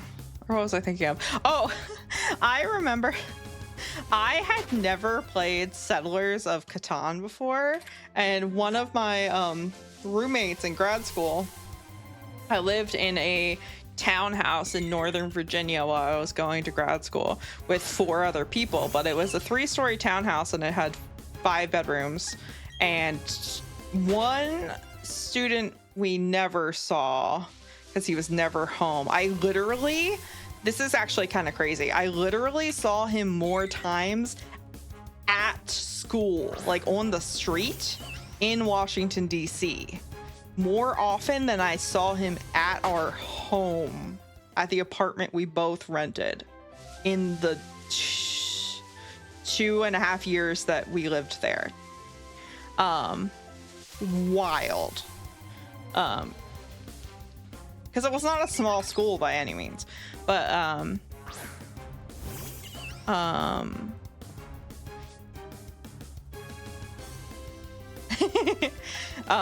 but one of my roommates, one of the 2 that I saw more often, because it was really just 3 of us who were there most of the time, because one of the other roommates was a consultant, and she would very frequently be gone the entire week or weeks at a time and only be home on the weekends, if that. And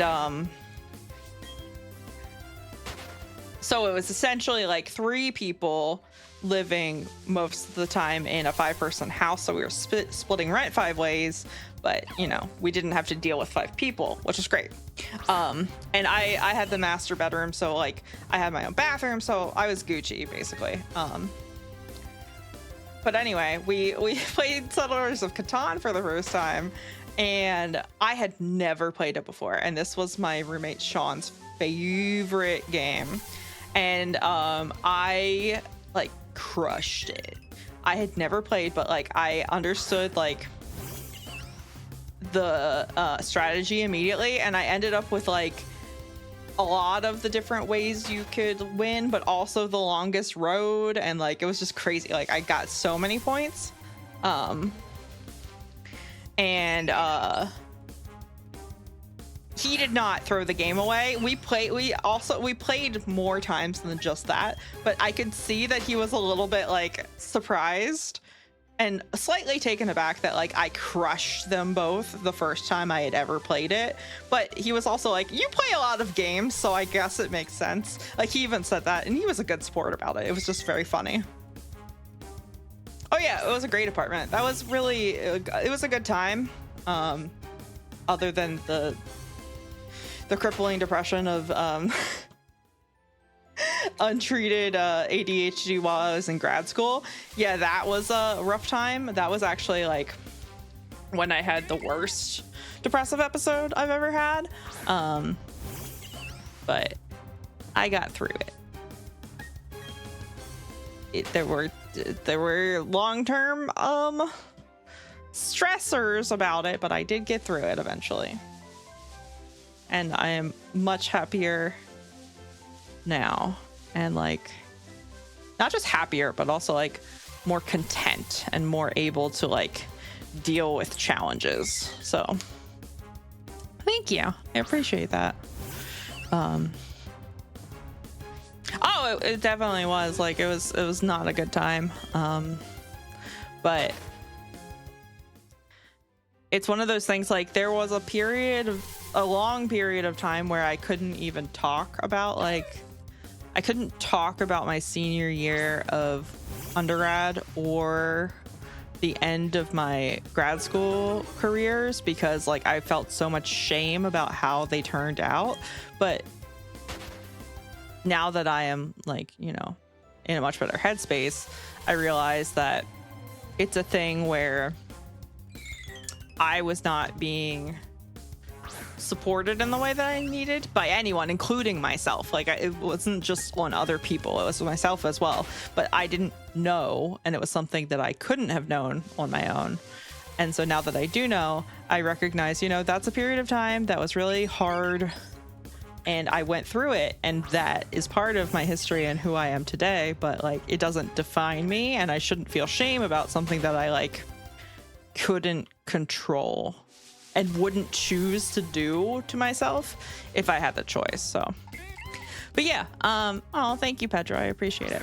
Dials, I didn't want you to think that I had ignored your message. I was just getting through my very long story. Yeah, it's crazy.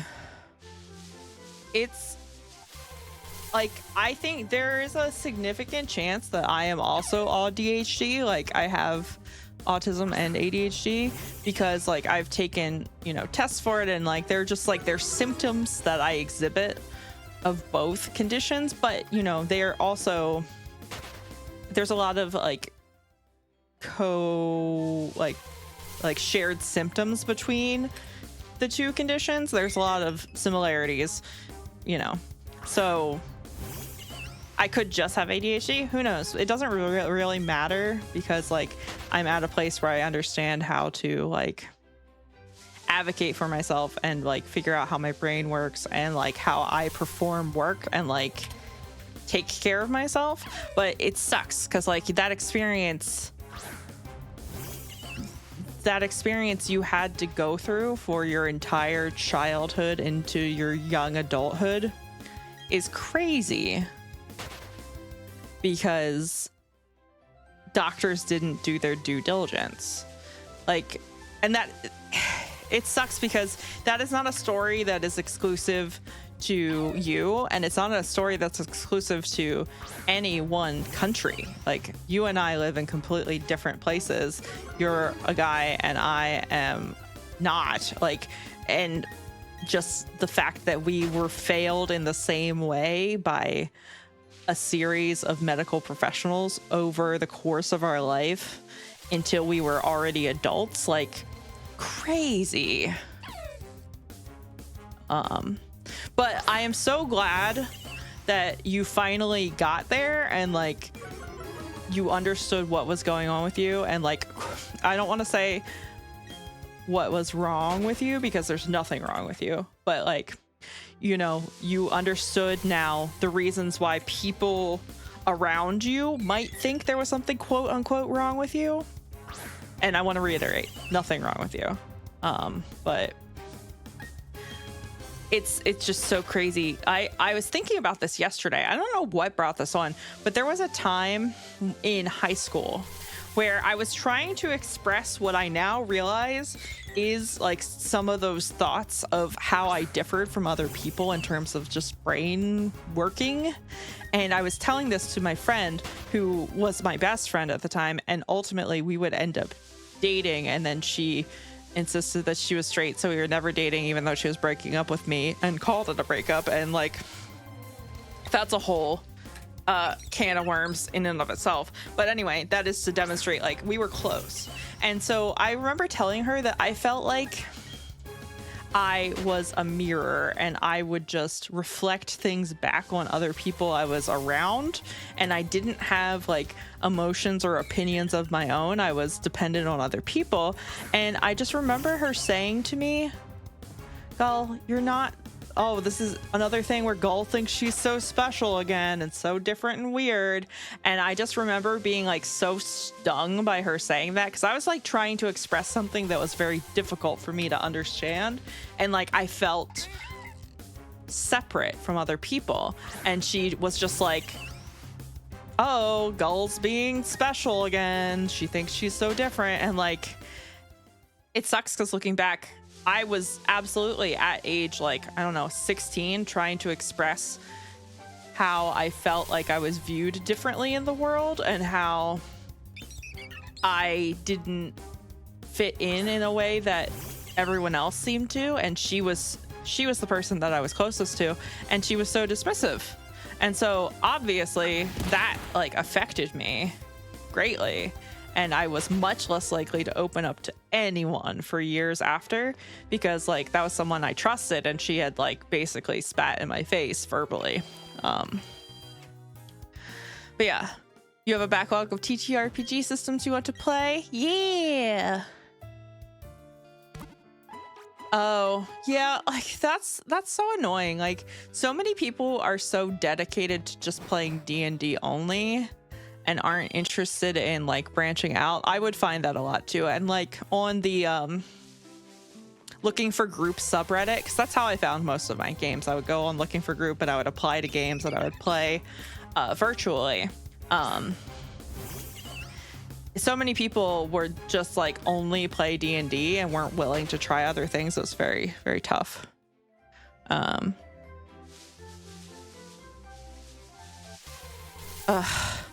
That's so annoying that they kicked you out just for wanting to try new things and not like doing what they wanted, even though they never expressed to you what the right way to interact was. Yeah. Well, I'm so glad that I hope the group you have now is great and supportive. Wait, what did Pedro do?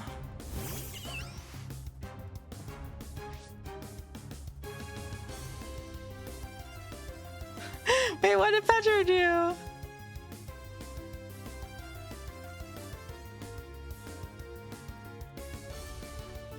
Oh. Is this because of what he said in Discord?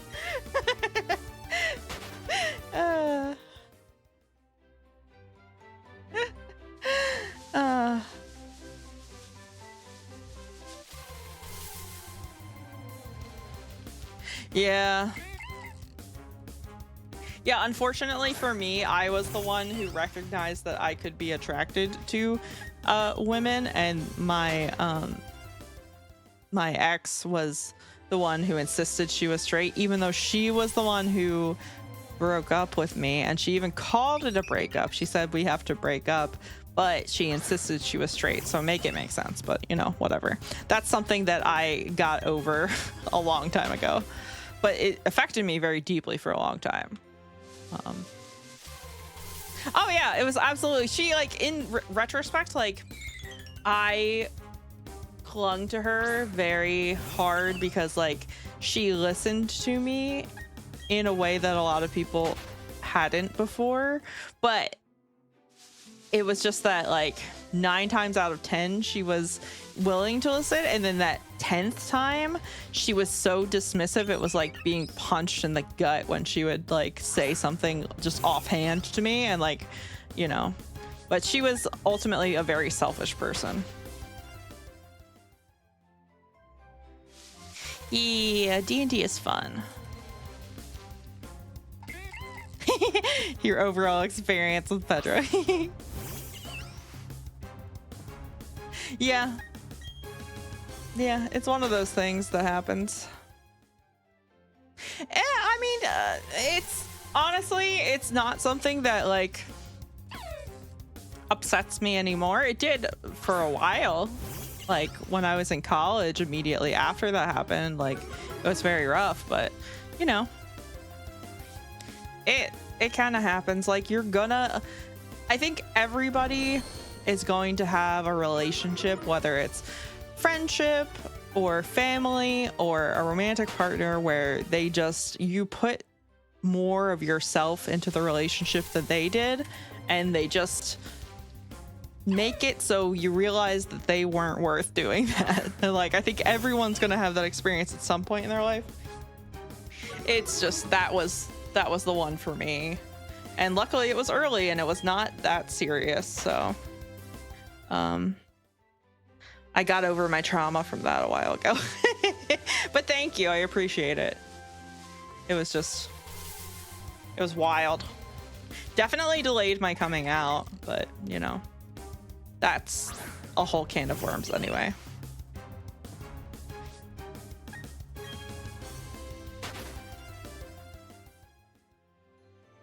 Yeah, for sure. Yeah. And that's what makes you such a joy to have in streams and chat, Leonix. Like, you radiate your desire for people to be happy and like wanting to bring good vibes to a situation. So I hope you know that. Hammy good. Yes, Hammy is good.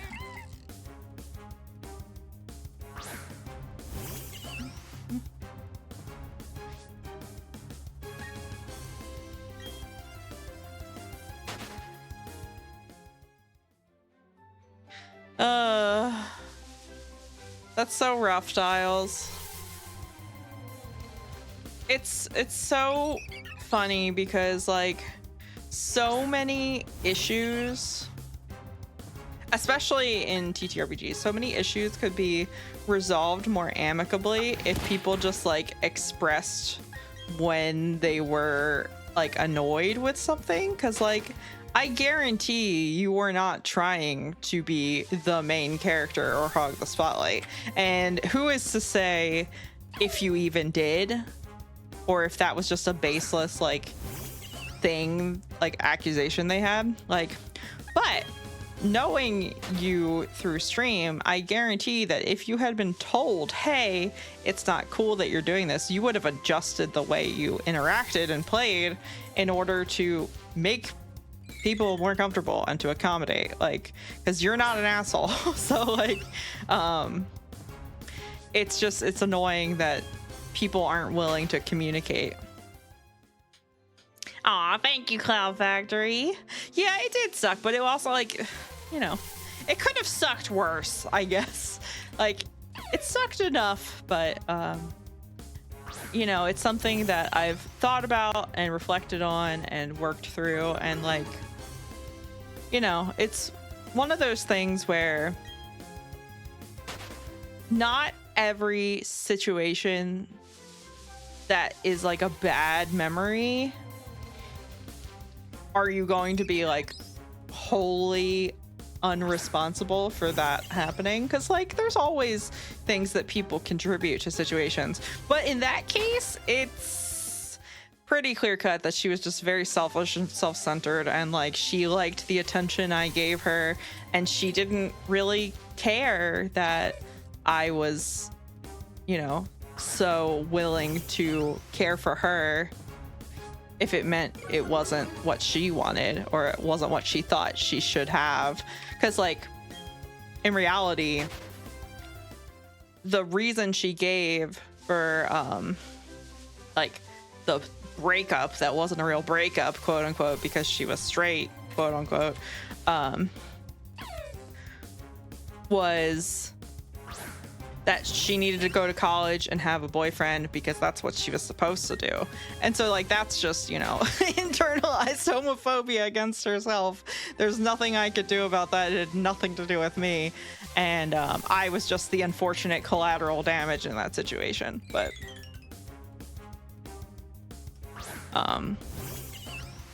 you know, it's just people, I think so many people could benefit from, to bring this back to therapy, I think everyone could benefit from therapy regardless of whether or not they are possessing any sort of mental illness, because I think everyone could benefit from having a third party who is impartial to that person's life, who is able to discuss with them whether or not, you know, things are reasonable, or like they've overreacted to a situation, or they like just basically like being able to be a temperature gauge for like regular human interaction and be that impartial like person to talk to. So I think a lot of people could benefit from like learning how to self-reflect and how to self-regulate in a way that is not typically taught to people, especially not when you're growing up, which is ironically when you need it the most because you're the most emotionally volatile. But you know, it's something. It's something. Oh, I'm gonna snooze the ads. Ads have been snoozed for 5 minutes. I'm gonna get to, I think, 3:25, and then that is where I think I will call it for the evening, because we've done 3 hours of shiny hunting. We've done a whole lot of yapping. It is 8:30, and I'm sure Celine would like someone to talk to while she is doing work. And I have a cat and a dog who are starting to stir behind me, and they're like, hello, are you gonna pay attention to us? So yeah, I think I'm gonna do 4 more encounters, see if we can't find a shiny, severely under odds, and call it in a few minutes. But yeah, I've appreciated chit-chatting with you guys. I always appreciate chit-chatting with you guys. I appreciate that you let me yap about any old thing, and you are thoughtful and you are willing to share and like be nice to each other. I like that you guys are cool to each other.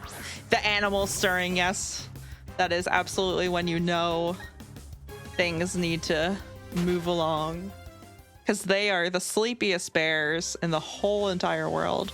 So when they're getting up, you know it's time.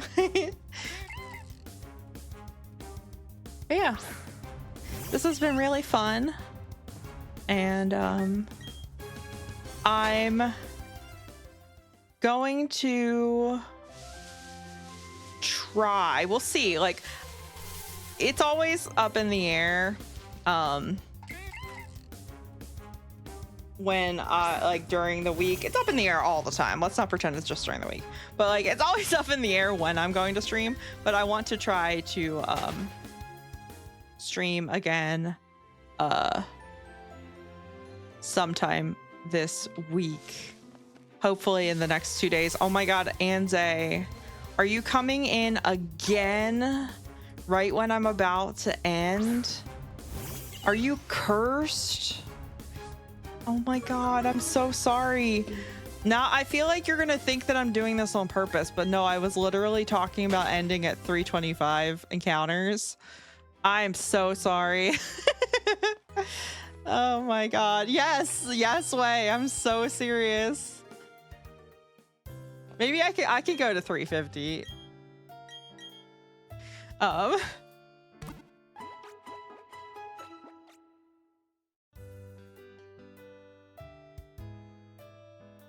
Oh yeah. Yep. I know that feeling, Dials. It can be tough to be the first person to jump to interact in anything in D&D, and like it's nobody's fault but your other fellow players that they didn't interact if they didn't know what they wanted to do. I'll go to 350. I'll go to 350. It's okay. Oh yeah, shout out to these soundtracks. I think that this has been delightful music, because sometimes when you're playing the same game on the same route for 3 hours, it can be a little jarring and grating, but I have found that this to be not terrible at all. I haven't even really like noticed it in any sort of negative way, which I think is a good thing. Yeah, music's great. Where, without doxing yourself, where are you, Ante? What are you like on a beach somewhere? I hope you are having fun. Yes, you got bonus gull. Oh my god. But I just can't believe that like you showed up again right as I was about to start saying bye. Nope, still no shiny. He's okay. We're having a good chit chat.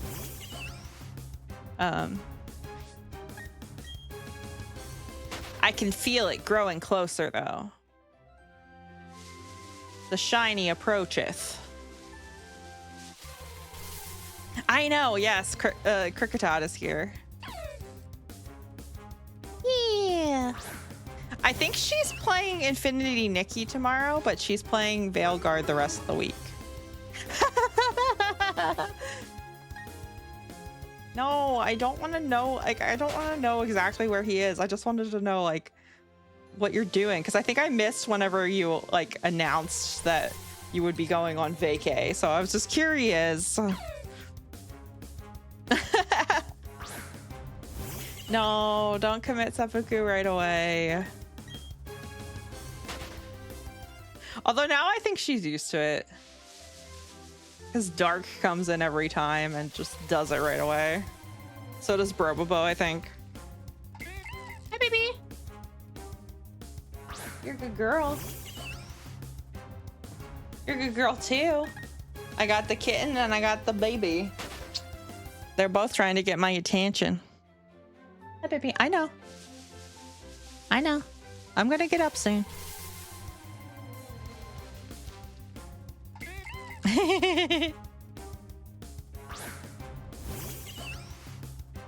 Yeah, that's so crazy, Dials, because like I can tell just from the way you have told the story that was not. Oh, you're in Cuba? That's crazy.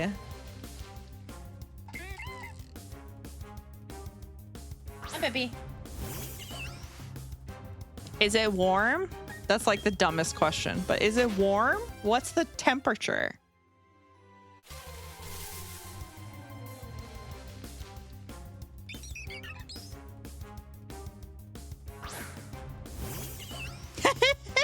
That's, oh my god, I will never forget we thought so seriously that you were French instead of French Canadian.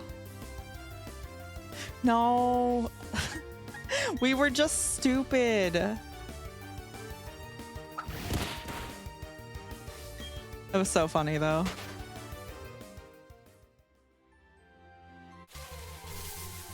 I just remember how confused you were when we told you we thought you were French. Hey Plasma, thanks for the lurk. Hope you're having a good one. But yeah, that was so funny. We even had like a conversation amongst ourselves once. We were like, yeah, Anze's from France, right? Yeah, he speaks French. Yeah, he's in an EU time zone. Nope. Not true. We had just gaslit ourselves into thinking that you were from France. I think to be fair, it was because you had said once that you can speak French, And then also the fact that most of the people in Celine's chat are from Europe, just because of the time, like the time at which she streams. Hi, kitten. The kitten wants to disrupt my tracking. Hi, baby. She's like, I want to sit in your lap on the chair in the living room. So you have to be on the chair in the living room in order for me to do that. Hi, kitten. I'm going to have to do another hand cam stream sometime so the kitten can be on stream again.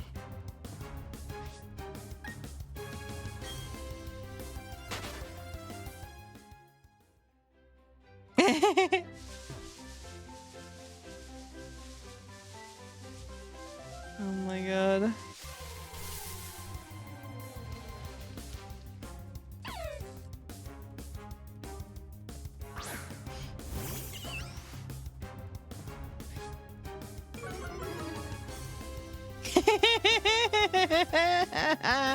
Oh, dials. Amazing. To be fair, I think the French Canadians get that while in Canada as well.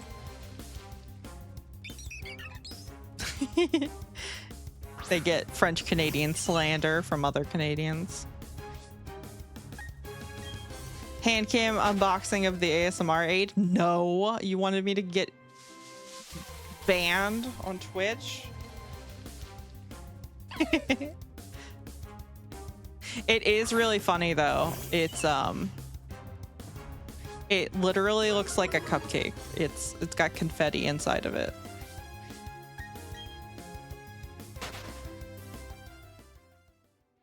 It's very funny. And if I could show you on stream without getting banned by Twitch, I would. But Cottontail VA has demonstrated that you cannot do so. It's a not safe for work ASMR aid, if that helps explain what that is.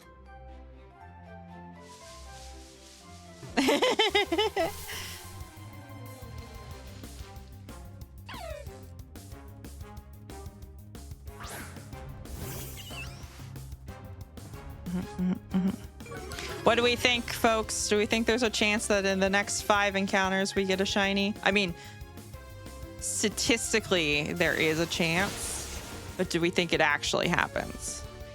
What the fuck? Stop trying to kill my penguin. Hedger says nope. Leonix says yes. Anze says nope. Get your guesses in now. All right, we run.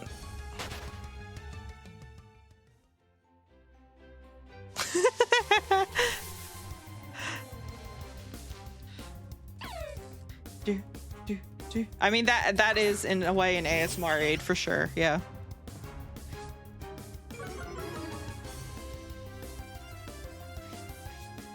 Yeah, but it's something that simulates something else.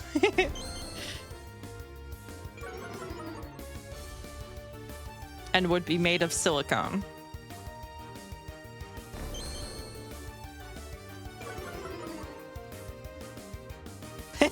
Yeah, that's true. But there's a surprising amount of overlap between ASMR artist and Foley artist, as Celine has realized when she is editing people's ASMR.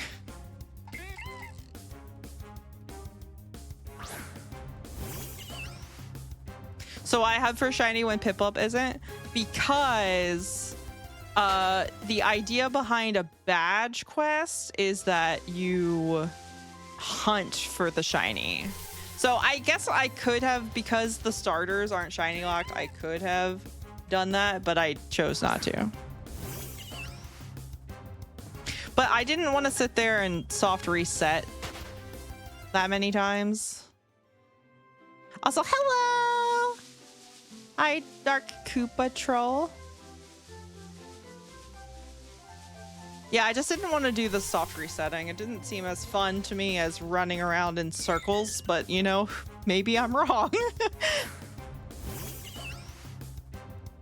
But the idea is you just kind of you throw the starter away after you find the shiny.